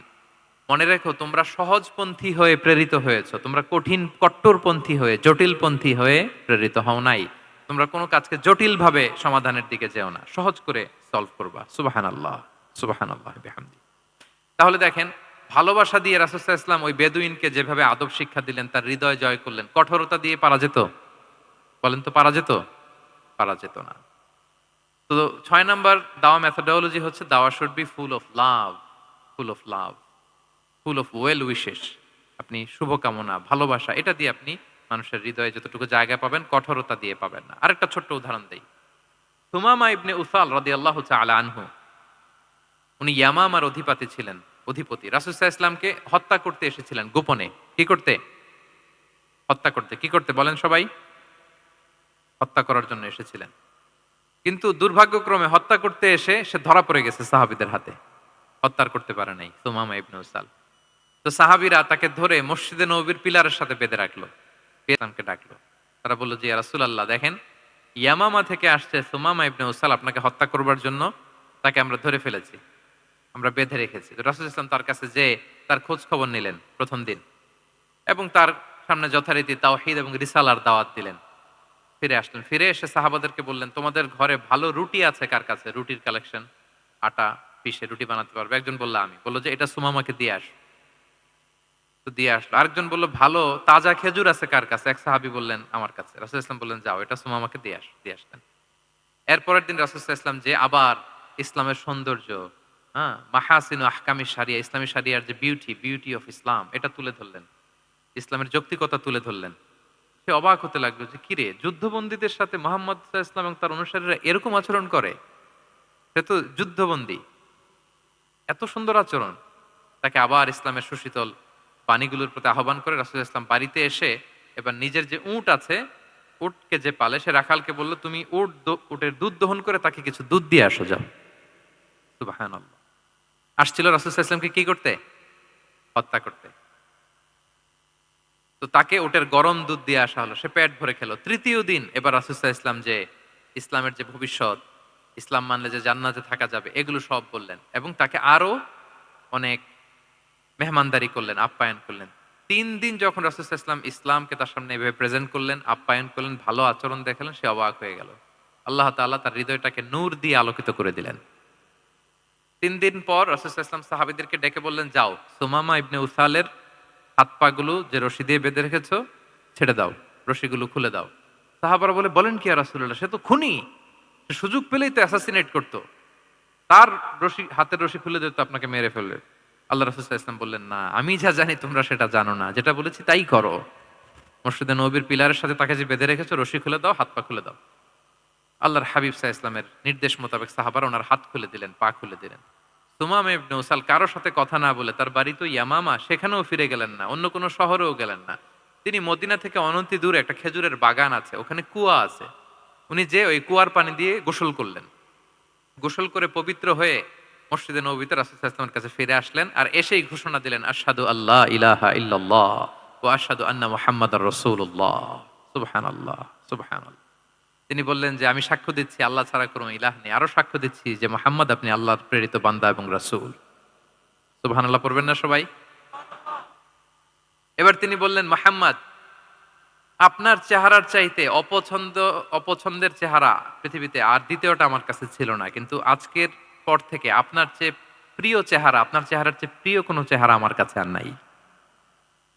ইসলামের চেয়ে অপছন্দনীয় ধর্ম আমার কাছে আর ছিল না, কিন্তু আজ থেকে ইসলামের চেয়ে পছন্দনীয় কোনো ধর্ম আমার কাছে নাই। মদিনার চেয়ে অপছন্দের শহর আমার কাছে ছিল না, তো আজ থেকে মদিনার চেয়ে কোনো প্রিয় শহর আমার কাছে নাই। সুবহানাল্লাহ। উনি গমের বড় ডিলার ছিলেন, গম ব্যবসা করতেন। উনার থেকে গম নিয়ে মক্কায় মুশরিকরা চলতো। তিনি ঘোষণা দিলেন, আজকে থেকে আমার এলাকার কোনো গম মক্কায় যাবে না। এবার মক্কাবাসী পড়ছে বিপদে, গম ছাড়া তো তারা খেতেও পারবে না। তারা আল্লাহর হাবিব সাল্লাল্লাহু আলাইহি ওয়াসাল্লামের কাছে চিঠি লিখে পাঠালেন যে মুহাম্মদ, তোমার এই যে নতুন অনুসারী সে যদি গম না দেয় আমাদের তো অবস্থা খারাপ, তুমি দয়া করে এই গমের সাপ্লাই আবার যাতে সে চালু করে তুমি একটু বলে দাও। আল্লাহর হাবিব সাল্লাল্লাহু আলাইহি ওয়াসাল্লাম আবার সুমামা ইবনে উসালকে বলে দিলেন, আবার সে সাপ্লাই চালু করলো। সুবহানাল্লাহ বিহামদি। এবং তিনি প্রথম তালবিয়া পাঠ করে উমরা করেছিলেন, ওনার আগে কেউ এভাবে উমরা করতে পারেনি। তাহলে দেখেন, আসলো খুনি হয়ে, আসলো কি হয়ে? খুনি হয়ে, আর ফিরে গেল নবী প্রেমিক হয়ে। সুবহানাল্লাহ। এটা কিভাবে সম্ভব হয়েছে? রাসূল সাল্লাল্লাহু আলাইহি ওয়াসাল্লামের উদারতা, ভালোবাসা। ঠিক কিনা বলেন? তাহলে আপনি যদি দাওয়ার কথা বলেন আমাকে, দাওয়া should be full of love. কারণ ভালোবাসা দিয়ে যা জয় করা যায়, কঠোরতা দিয়ে সেটা পারা যায় না। কয়টা গেল? 6টা। আর রইল কয়টা? 4টা। আগ্রহ আছে তো না শোনার? আচ্ছা, 7 নাম্বার হচ্ছে, 7 নাম্বার, রাসূল সাল্লাল্লাহু আলাইহি ওয়াসাল্লাম যদি কাউকে কারেকশন করতে চাইতেন, কখনো তাকে অপমান করতেন না, অন্যের সামনে তার নাম নিতেন না। নাম না নিয়ে তাকে শুধরে দিতেন। এটা দাওয়ার আরেকটা মেথোডোলজি। কেউ কোনো ভুল কাজ করলে তার নাম ধরে অন্যের সামনে লজ্জিত করতেন না। আমরা কিন্তু অনেক সময় করে ফেলি, করি না? অন্যের সামনে মানুষকে কারেক্ট করে, এটা ঠিক না। The way he use to correct others, আপনি যদি সিরাতের দিকে তাকান, সুবহানাল্লাহ, কিভাবে উনি অন্যকে কারেকশন দিতেন, নাম উল্লেখ করতেন না। আমরা এটা অনেক ভুল করি। আমি এজন্য খুব দুঃখিত এবং লজ্জিত। আমাদের দাওয়া অঙ্গনে আপনি ইউটিউব খুললে দেখবেন যে অনেক দায়ীরা, এক দায়ী আরেক দায়ীকে তুচ্ছ-তাচ্ছিল্য করছে। তার নাম নিয়ে তাকে ছোট করা, তাকে খারিজ করা, তাকে নাকচ করা, সে জাহান্নামী, সে কাফের, সব ইসলামের ঠিকাদারি উনি একা নিজে নিয়ে বসে আছে, আর বাকি যা আছে সব খারিজ। এইটা রাসূল সাল্লাল্লাহু আলাইহি ওয়াসাল্লামের দাওয়ার সাথে যায় না। বরং কেউ যদি কোনো ভুল কিছু বলে, ভুল করে, আপনি যদি মনে করেন যে না তার এটা ভুল, আমারটা সঠিক, তো আপনার নিয়ম হচ্ছে আপনি সঠিকটা প্রচার করা। তাহলে কেউ যদি ভুল করে থাকে তারও টনক নড়বে, বাকিরাও সঠিকটা জেনে যাবে। এটা হচ্ছে রাসূল সাল্লাল্লাহু আলাইহি ওয়াসাল্লামের দাওয়া মেথোডোলজি। তিনি কখনো কারো নাম ধরে অন্যের সামনে, মানুষের সামনে তাকে লজ্জা দিতেন না, তাকে কারেক্ট করতে যেতেন না। এটা ছিল রাসূল সাল্লাল্লাহু আলাইহি ওয়াসাল্লামের বৈশিষ্ট্য। আসুন আমরা সিরাত থেকে দেখি, হাদিস থেকে দেখি। আল্লাহর হাবিব সাল্লাল্লাহু আলাইহি ওয়াসাল্লাম উনি রাতে দিনে কি কি আমল করতেন, গোপন আমল, এগুলো জানার জন্য তিনজন সাহাবী রাসূল সাল্লাল্লাহু আলাইহি ওয়াসাল্লামের স্ত্রীদের কাছে গেলেন। যে জিজ্ঞেস করলেন যে আপনারা আমাদেরকে বলুন যে রাসূল সাল্লাল্লাহু আলাইহি ওয়াসাল্লাম রাতে কি আমল করে, দুপুরে কি আমল করে, বিকেলে কি আমল করে। তো আমাদের আম্মা জানেরা, রাসূল সাল্লাল্লাহু আলাইহি ওয়াসাল্লামের প্রিয়তমা স্ত্রীরা বললেন যে উনি রাতে এরকম তাহাজ্জুদ, দুপুরবেলা এরকম তেলাওয়াত, এই সময় নফল নামাজ, এই সময় এটা এটা এটা করে। আল্লাহর হাবিব সাল্লাল্লাহু আলাইহি ওয়াসাল্লামের পুরো আমলের ফিরিস্তি যখন শোনানো হলো, কাআন্নাহুম তাকাল্লুহা, তাদের কাছে এটা একটা কম মনে হলো পরিমাণে। তারা ভাবছিল হয়তো আরো বেশি করে। তখন তাদের একজন বলল, আরে আইনা নাহনু মিন রাসূলিল্লাহ, কই রাসূল সাল্লাল্লাহু আলাইহি ওয়াসাল্লাম, কই আমরা। রাসূল সাল্লাল্লাহু আলাইহি ওয়াসাল্লামের ব্যাপারে আল্লাহ বলেছেন, কদ গুফিরা লাহু মা তাকাদ্দামা মিন যামবিহি ওয়া মা তাআখার, রাসূল সাল্লাল্লাহু আলাইহি ওয়াসাল্লামের আগের পরের সব গুনাহ মাফ। আদতে তো ওনার কোনো গুনাহই নাই, তারপরেও একটা স্পেশাল স্ট্যাটাস হচ্ছে আপনার আগের পরের সব গুনাহ মাফ। তো তারা বলল, যেই মহান ব্যক্তির, যেই নবীর আগের পরের সব গুনাহ মাফ বলে ঘোষণা দেওয়া হয়েছে, তার সাথে তো আমাদের তুলনা করলে হবে না, আমাদের তো বেশি আমল করতে হবে। রাসূল সাল্লাল্লাহু আলাইহি ওয়াসাল্লাম হয়তো এই জন্য এই স্ট্যান্ডার্ড মেইনটেইন করেন। না, এরকম করলে তো আমরা মাফ পাবো না আল্লাহর কাছে। ভালো চিন্তা থেকেই, ভালো চিন্তা থেকেই তারা ভাবছেন যে না, আমাদের আমল আসলে কম হয়ে যাচ্ছে, বাড়াইতে হবে। রাসূল সাল্লাল্লাহু আলাইহি ওয়াসাল্লামের কথা ভিন্ন, আমাদের বাড়াইতে হবে। তো কি করতে হবে? একজন বলল, আজকে থেকে আমি সারা রাত নফল নামাজ পড়বো, সারা রাত ঘুমাবো না আর। নিয়ত করে ফেলছে আমি সারা রাত নফল নামাজ, এশার পর থেকে যে নফল শুরু হবে ফজর পর্যন্ত, ঘুমটম নাই। আচ্ছা, গেল। আরেকজন বলল, আমি সারা বছর রোজা রাখবো, কালকে থেকে যে রোজা ধরবো আর ভাঙবো না, সারা বছর। আছে আরেকজন বলল, আমার কয়েকজন স্ত্রী আছে, আমি আর স্ত্রীদের কাছে যাব না, আমি এখন থেকে সন্ন্যাসী, বৈরাগী জীবন যাপন করব, আমি আর কোন নারীর কাছে যাচ্ছি না। তো এই ঘোষণা যখন তারা দিয়ে ফেলছে, এটা রাসূল সাল্লাল্লাহু আলাইহি ওয়াসাল্লামের কান পর্যন্ত যেয়ে পৌঁছালো। আল্লাহর হাবিব সাল্লাল্লাহু আলাইহি ওয়াসাল্লাম এটা শুনে ফেললেন। শুনে রাসূল সাল্লাল্লাহু আলাইহি ওয়াসাল্লাম এটা অপছন্দ করলেন, কারণ এটা তো রাইট ট্র্যাক না, ওনারা ভুল করতেছে। তো একটা ভরা মজলিসে রাসূল সাল্লাল্লাহু আলাইহি ওয়াসাল্লাম বললেন, আনতুমুল্লাযীনা কুলতুম কাযা ওয়া কাযা, শুনলাম তোমাদের মধ্যে কে কে নাকি এমন এমন বলছো। সুবহানাল্লাহ। তিনি বলতে পারে, এই আব্দুল্লাহ দাঁড়াও, এই আব্দুর রহমান স্ট্যান্ড আপ, এই দাঁড়াও, তুমি নাকি এটা বলছো, তুমি এটা বললে তো ওনারা লজ্জা পেতেন না? সবার সামনে লজ্জা পেতেন। উনি এটা না করে কাজ হাসিল হয়ে যাচ্ছে, বললেন আনতুমুল্লাযীনা কুলতুম কাযা ওয়া কাযা। অনেক বর্ণনা এরকম পাওয়া যায়, মা বালু আকওয়ামিন ইয়াফআলুনা কাযা ওয়া কাযা, মা বালু আকওয়ামিন ইয়াকুলুনা কাযা ওয়া কাযা। তাদের কি হলো, তারা এমন এমন বলে, তাদের হলোটা কি, তারা এমন এমন বলে। এইভাবে তিনি শুধরে দিতেন। তো বললেন, তোমাদের মধ্যে কেউ কেউ নাকি এটা বলে, এটা বলে। এই ওই তিনজনের তো টনক নড়ে গেছে, আর বাকিরা শুনতেছে। তখন রাসূল সাল্লাল্লাহু আলাইহি ওয়াসাল্লাম বললেন, না, এটা ঠিক নয়। আমি তোমাদের মধ্যে থেকে সবচেয়ে বেশি মুত্তাকি, সবচেয়ে বেশি বুজুর্গ। ওয়াল্লাহি ইন্নী লা আখশাকুম লিল্লাহি ওয়া আতকাকুম লাহু, আমি তোমাদের মধ্যে থেকে আল্লাহকে সবচেয়ে বেশি ভয় পাই। বলেন তো, রাসূল সাল্লাল্লাহু আলাইহি ওয়াসাল্লামের চেয়ে বেশি আল্লাহকে ভয় পাওয়া কারো পক্ষে সম্ভব? আল্লাহর হাবিব সাল্লাল্লাহু আলাইহি ওয়াসাল্লামের চেয়ে বেশি মুত্তাকি হওয়া কারো পক্ষে সম্ভব? আমার নবীর চাইতে শ্রেষ্ঠ হওয়া সম্ভব? তার যে স্ট্যান্ডার্ড ইবাদতের, এটারে ছাড়ায় যাওয়া সম্ভব? সম্ভব না। তো তিনি বললেন যে আমি রাত্রিবেলা ঘুমাই আসার পরে, আবার শেষ রাতে তাহাজ্জুদও পড়ি, ঘুমও আছে নামাজও আছে, ব্যালেন্স। আমি সোম বৃহস্পতিতে রোজা রাখি, সপ্তাহের বাকি দিনগুলোতে খাই। আবার আমার অনেক 9 জন স্ত্রী তো এট এ টাইমে ছিল, আমি স্ত্রীদের সাথে মেলামেশাও করি। তো আমি এগুলো সব ঠিক রেখে আল্লাহর সবচেয়ে প্রিয় মুত্তাকি হইতে সমস্যা হইল না। তোমাদের এত সমস্যা কোথায়? তোমাদের সমস্যা কোথায়? আমার চেয়ে শ্রেষ্ঠ যদি কেউ কিছু করতে চাও, এটা হবে না, আমি হচ্ছি স্ট্যান্ডার্ড। সুবহানাল্লাহ। দেখেন, এইভাবে যখন বললেন, ঠিক করে দিলেন যে তোমরা কে কে জানি এরকম নিয়ত করছো, এটা ভুল করেছো, বরং শুদ্ধ হবে এটা। ওই তিনজনের টনক নড়ে গেছে, তারা শুধরে নিয়েছেন, আর বাকিরা সঠিক মেসেজটা, সঠিক নির্দেশনাটা জেনে গেল। তাহলে ওনাদেরকে কারেকশন করা হয়ে গেছে না অলরেডি? বলেন তো, ওনারা যে ভুল করছে কারেকশন হয়েছে কিনা? কিন্তু তাদেরকে অপমান করা হয়েছে। এই ভুলটা আমরা অনেক সময় করি। অন্যের সামনে কখনো নিজের ছেলেকে, নিজের স্ত্রীকে, বন্ধুকে বা যাকে, হঠাৎ হাসির রোল পড়লো কেন এখানে? কিছু কমন পড়ে গেছে নাকি কথা নিজের জীবনের সাথে? অন্যের সামনে এইভাবে আমরা যেন কারেক্ট না করি। কাউকে সংশোধন করতে চাইলে আল্লাহর হাবিব সাল্লাল্লাহু আলাইহি সাল্লামের দেখানো পথেই যেন আমরা সংশোধন করি। এটা হচ্ছে এই হাদিসের ১ নাম্বার শিক্ষা। আরেকটা শিক্ষা হচ্ছে ব্যালেন্স লাইফস্টাইল। ব্যালেন্স অ্যাপ্রোচ আমরা জানলাম। অনেকে মনে করে আমার পরিচিত কয়েকজন লোক আছে, আমি বলছি তারা থামাইছে কিনা জানি না। আমার কাছে এসে শোনাইতেছে, "হুজুর আমি সারা বছর রোজা রাখি।" তো আমি বলছি, "আপনারা বলছে কে সারা বছর রোজা রাখতে? সারা বছর তো রোজা রাখা নিষেধ। এটাকে সওমে বিসাল বলে, এটা নিষেধ। বরং সবচেয়ে বেশি যদি কেউ রাখতে চায় রাসূল সাল্লাল্লাহু আলাইহি ওয়াসাল্লাম বলছে তাহলে সওমুল্লাহি দাউদ, সিয়ামু দাউদ, দাউদ আলাইহিস সালামের রোজা। এর চেয়ে বেশি না। একদিন রাখবা, আরেকদিন ভাঙবা। একদিন রাখবা, আজকে রোজা রাখলে কালকে খাবেন, কালকে রাখবেন না। এরপরের দিন রাখবেন, এরপরের দিন ভাঙবেন। এর চেয়ে বেশি রাখা যায় না। লাগাতার রোজা রাখা নিষেধ। লাগাতার ৬ মাস, ৫ মাস, সারা বছর অনেকে রোজা রাখে। এটা না জানার কারণে। তাহলে এই যে ইসলামের যে ব্যালেন্স লাইফস্টাইল এটা আমরা জানলাম। কাউকে কিভাবে শুধরে দিতে হবে, কারেক্ট করতে হবে, কারেকশনের ওয়ে এটা আমরা জানলাম। আরেকটা হচ্ছে ইসলাম যে the combination of material and spiritual life এইটার একটা তথ্য আমরা জানলাম যে আপনার এই দুনিয়াও লাগবে, আপনার আখিরাতও লাগবে। আপনি সব ছেড়ে দিয়ে শুধু আল্লাহর রাস্তায় চলে গেলে ওইটা ইসলাম শিখায় নাই। ইসলাম যে আমাদেরকে ফরিয়াদ শিখায়, প্রার্থনা শিখায়, রব্বানা আতিনা ফিদ দুনিয়া হাসানা ওয়া ফিল আখিরাতি হাসানা ওয়া কিনা আযাবান নার। হে আল্লাহ আপনি দুনিয়াতেও হাসানা দেন, আখিরাতেও হাসানা দেন। আগে চাইছি কোনটা, আখিরাত না দুনিয়া? সবাই বলেন তো। রব্বানা আতিনা ফিল আখিরাতি হাসানা ওয়া ফিদ দুনিয়া হাসানা, এরকম নাকি রব্বানা ফিদ দুনিয়া হাসানা? দেখেন দুনিয়াটা আগে, দুনিয়াটা আগে। তো ব্যালেন্স, এই ভারসাম্য রাখাটা আমি আলোচনার শুরুই তো করেছি ওয়াসাতিয়া, মানে ভারসাম্যপূর্ণ। ইসলামের নেচারটা হচ্ছে ব্যালেন্সড অ্যাপ্রোচ। এটা আমরা এই হাদিস থেকে শিখতে পারি। আমাদের অনেকেরই এটাতে ঘাটতি আছে। অনেক জ্ঞানী, অনেক স্কলার, অনেক তার কিছু, কিন্তু তার মধ্যে ভারসাম্য এবং পরিমিতি বোধ নাই। পরিমিতি বোধ, ভারসাম্য, ব্যালেন্স লাইফস্টাইল এটা অনেকে অ্যাডপ্ট করতে পারে না। এটা বছরের পর বছর সাধনা করতে হয়, অ্যাডপ্ট করে নিতে হয় নিজের সাথে।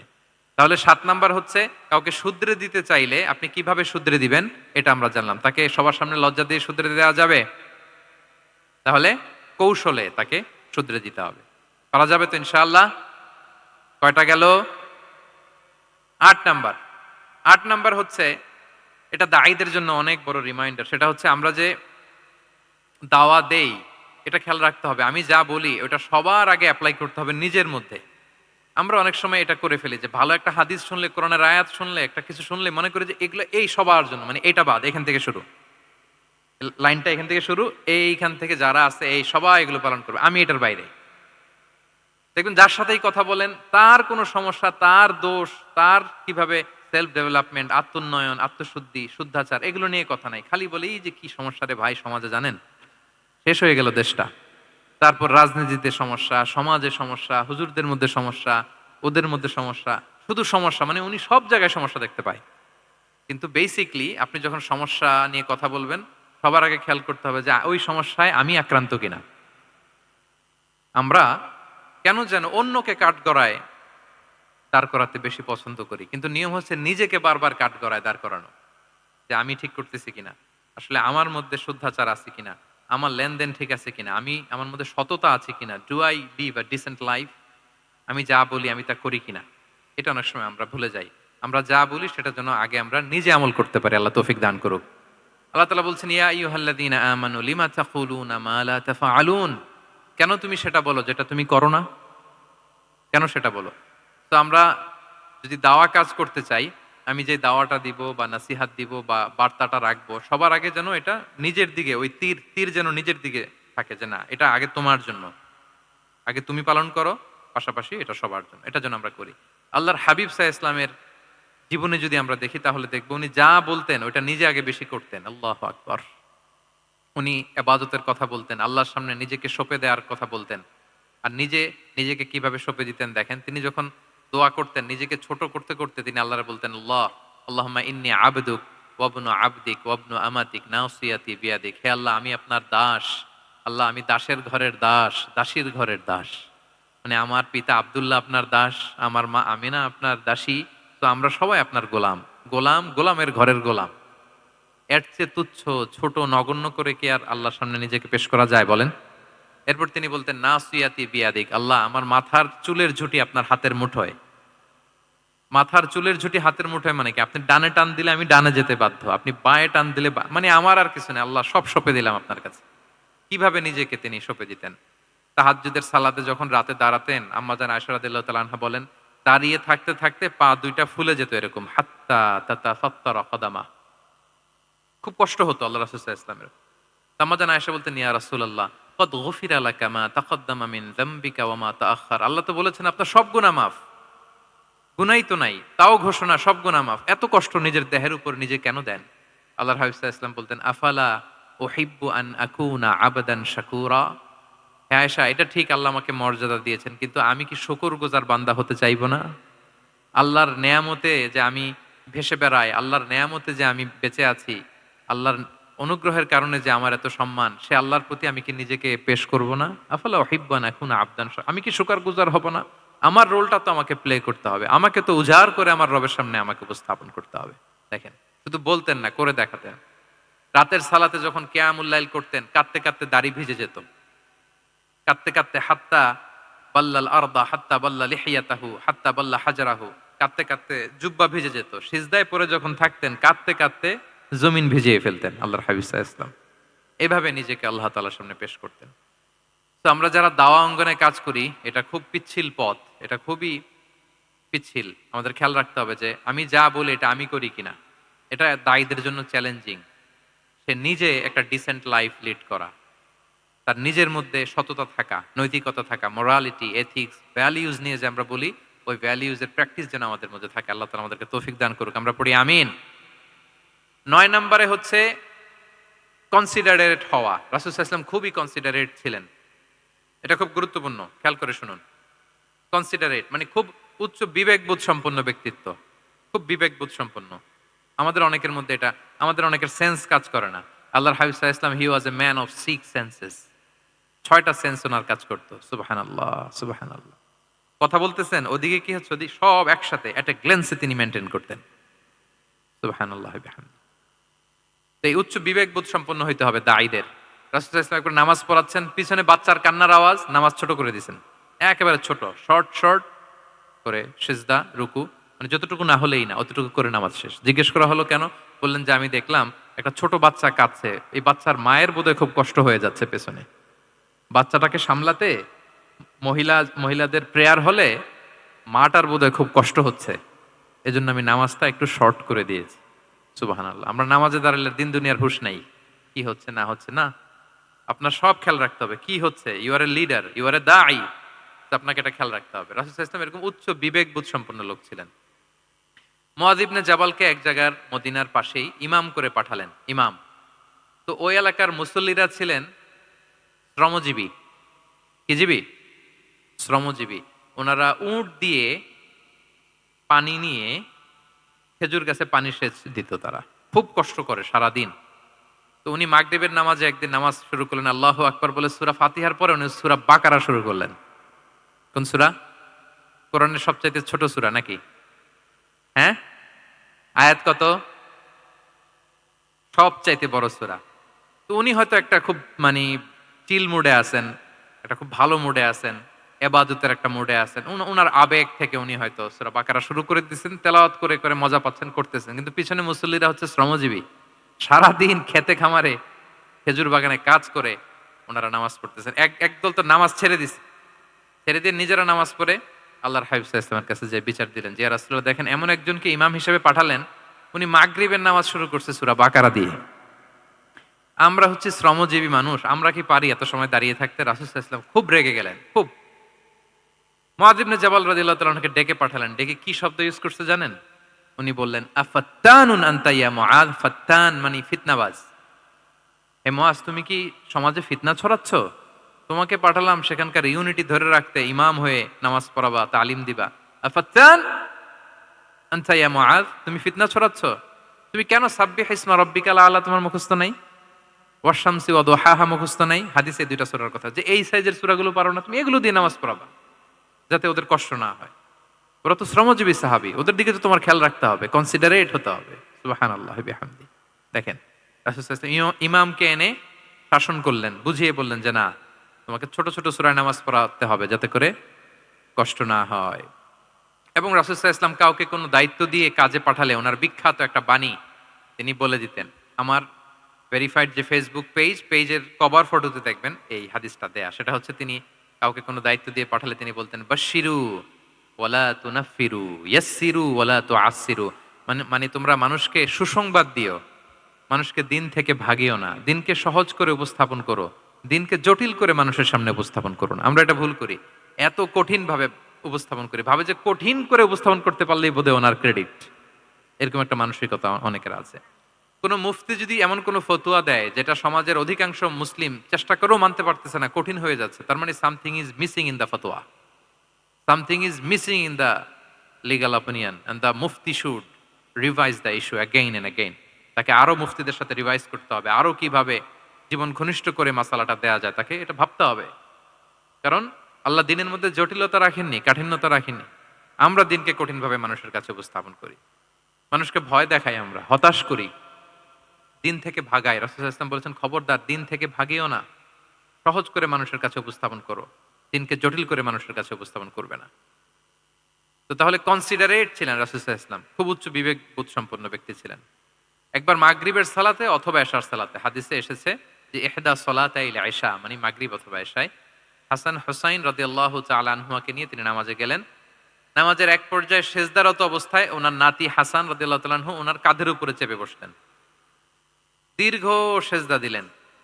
এরপর যখন নামাজ শেষ করলেন, সাহাবারা বললেন, ইয়া রাসূলুল্লাহ, এত লম্বা সেজদা দিতে তো কখনো দেখি নাই, নামাজে কি অসুস্থ হয়ে গেলেন নাকি, অথবা নামাজ চলা অবস্থায় কি কোরআনের আয়াত নাজিল হলো নাকি? রাসূল সাল্লাল্লাহু আলাইহি ওয়াসাল্লাম বললেন, কুল্লু যালিকা লাম ইয়াকুন, একটাও না, বরং ওয়ালাকিন নাবনি ইরতাহালানি, আমার নাতি আমার কাঁধে উঠছিল। ফাকারিহতু আন উআজ্জিলাহু হাত্তা ইয়াকদিয়া হাজাতা, আমি সেজদায় উঠতে গেলেই তো ও যে খেলতেছে এটা ডিস্টার্ব হয়ে যাবে, তো ওর যতক্ষণ না ওর খেলা শেষ না হয় আমি একটু ওয়েট করতেছিলাম, তার খেলাধুলা শেষে তার সময় যখন হয়েছে নেমে গেছে, আমি তখন সেজদা থেকে মাথা উঠিয়েছি। কি কনসিডারেট ছিলেন দেখেন, কি উচ্চ বিবেক বোধ সম্পন্ন, অন্যের যাতে কষ্ট না হয়, অন্যের যে কোনো কনসার্ন, এগুলো সব তিনি খেয়াল রাখতেন। তো দাঈদের এরকম সিক্স সেন্সের অধিকারী হওয়ার চেষ্টা করতে হবে। আল্লাহ তাআলা আমাদেরকে তৌফিক দান করুক। কয়টা গেল? 9টা। আর একটা সর্বশেষ, এটা খুব গুরুত্বপূর্ণ, আপনাদের সাথে খুব রিলেভেন্ট, খুবই রিলেভেন্ট, মনোযোগ দিয়ে শুনুন। সেটা হচ্ছে প্রপার টাইমিং ফর দাওয়া। দাওয়ার জন্য টাইমিংটা খুব গুরুত্বপূর্ণ। টাইমিং ইজ প্রপার টাইমে যদি দেন ওটা ক্লিক করবে, ওটা স্পার্ক করবে। আর যদি সময় মতো না হয় ওটা কাজ করবে না। প্রপার টাইমে প্রপার দাওয়াটা দিতে হয়, সঠিক সময়ের অপেক্ষা করা, যখন সেই সময়টা আসছে তখন দাওয়া দেওয়া। বুঝতে পেরেছেন না ব্যাপারটা? একটা ছোট্ট উদাহরণ দেই। এক ইহুদি কিশোর রাসূল সাল্লাল্লাহু আলাইহি ওয়াসাল্লামের খেদমত করত। ইহুদি কিশোর, কোন ধর্মের কিশোর বলেন তো? ইহুদি কিশোর প্রায় আসতো, রাসূল সাল্লাল্লাহু আলাইহি ওয়াসাল্লামের কাছে আসতো, রাসূল সাল্লাল্লাহু আলাইহি ওয়াসাল্লামের সেবা করত, কিন্তু তাকে কখনো রাসূল সাল্লাল্লাহু আলাইহি ওয়াসাল্লাম দিনের দাওয়াত দেন নাই। ছেলেটা ইহুদি, কিন্তু তার সামনে কখনো দিনের দাওয়াত তিনি দেন নাই। একদিন দেখে যে ওই ছেলে আসে না, লাগাতার এরকম কয়েকদিন যাবত ওই ছেলে আর আসে না। তখন রাসূল সাল্লাল্লাহু আলাইহি ওয়াসাল্লাম খোঁজ নিলেন যে কি হয়েছে। তখন রাসূল সাল্লাল্লাহু আলাইহি ওয়াসাল্লাম শুনতে পেলেন যে ছেলেটা অসুস্থ। ছেলেটা কি অসুস্থ? আল্লাহর হাবিব সাল্লাল্লাহু আলাইহি ওয়াসাল্লাম তার বাসায় গেলেন, যে দেখতেন যে বিছানায় পড়ে আছে ছেলেটা।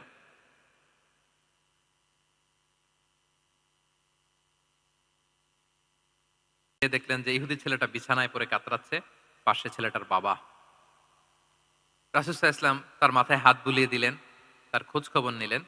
এবার রাসূল সাল্লাল্লাহু আলাইহি ওয়াসাল্লাম বললেন, আসলিম, মানে ইসলাম ধর্ম গ্রহণ করো। ফানাযারা ইলা ওয়াজহি আবি, ইহুদি ছেলেটা তার বাবার চেহারার দিকে তাকালো যে দেখি আব্বা কি বলে। বাবা যেহেতু দাঁড়ায় আছে, ফানাযারা ইলা ওয়াজহি আবি, বাবার চেহারার দিকে মুমূর্ষু ছেলেটা বাবার চেহারার দিকে তাকালো।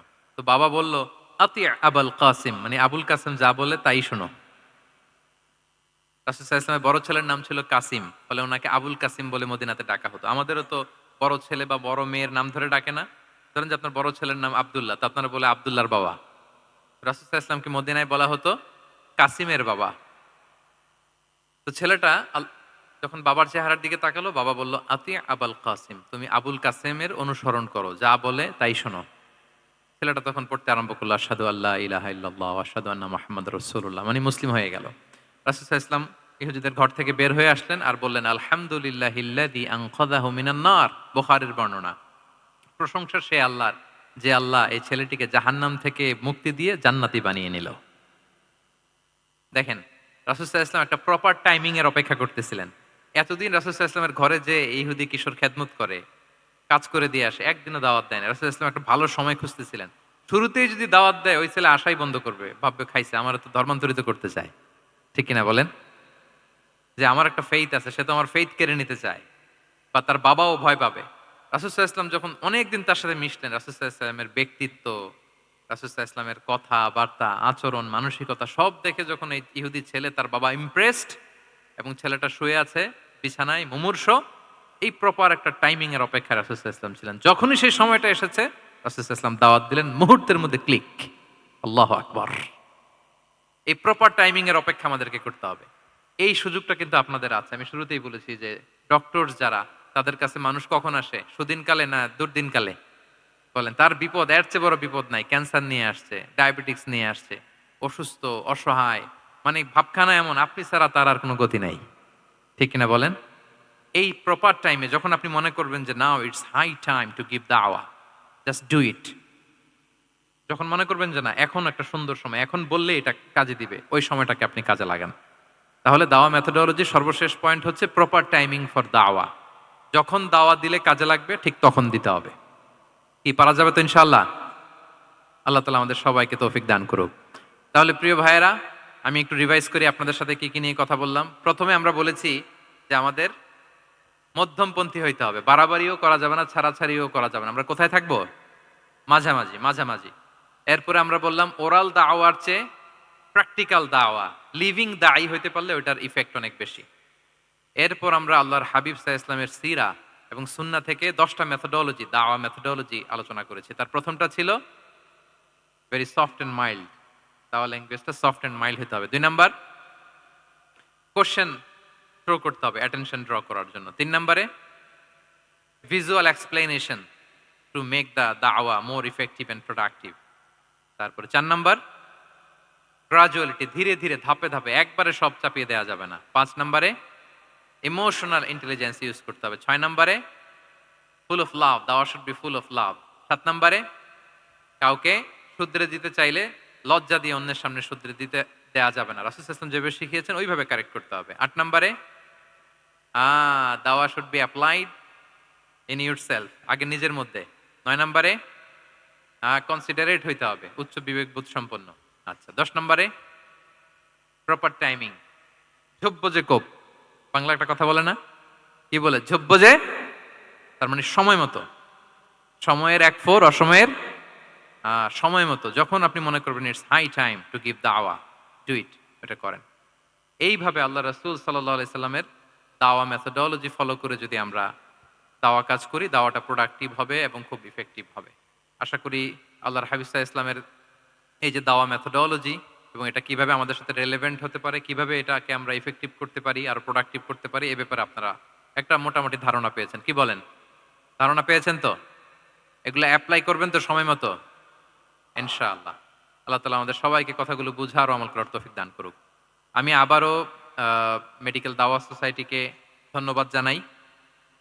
ইনশাআল্লাহ পরবর্তীতে আরো যদি এরকম কোনো প্রোগ্রাম হয়, সুযোগ হলে আমরা আবারও অ্যাটেন্ড করব, আবারও কথা বলবো, আবারও আমরা দাওয়ার বিভিন্ন খুঁটিনাটি বিষয় নিয়ে হাতে কলমে দেখার এবং শেখার চেষ্টা করবো ইনশাআল্লাহ। সম্মানিত সুধী, এখানে আমি শুনেছি আমাদের সত্যায়নের একটা স্টল এসেছে, যেখান থেকে আমার রিসেন্টলি এবছরের একটা বই এসেছে, এক নজরে কোরআন। কোরআনের 114 সূরার সার নির্যাস আমরা তুলে ধরার চেষ্টা করেছি। বইটা এখান থেকে কিনা যাবে না, ওনারা জাস্ট দেখানোর জন্য 10টা কপি এনেছে। আপনারা শুরুতে যেই যদি 10 জন কিনে ফেলেন, তাইলে বাকিরা বঞ্চিত হবে। এজন্য আমি ওদেরকে বলে দিয়েছি বিক্রি করবা না, বিক্রি করা যাবে না, কারণ হাজার হাজার লক্ষ লক্ষ মানুষ প্রি অর্ডার করে রেখেছে, ওগুলো সাপ্লাই দিতেই পাবলিশারদের অবস্থা খারাপ। আমি চাইবো যে আপনারা বইটা একটু ধরে নেড়ে চেড়ে দেখে যাবেন যে আমরা কি করেছি আপনাদের জন্য। কোরআনের 114টা সূরার সারমর্ম, জিস্ট আমরা খুব সহজে নিয়ে আসার চেষ্টা করেছি।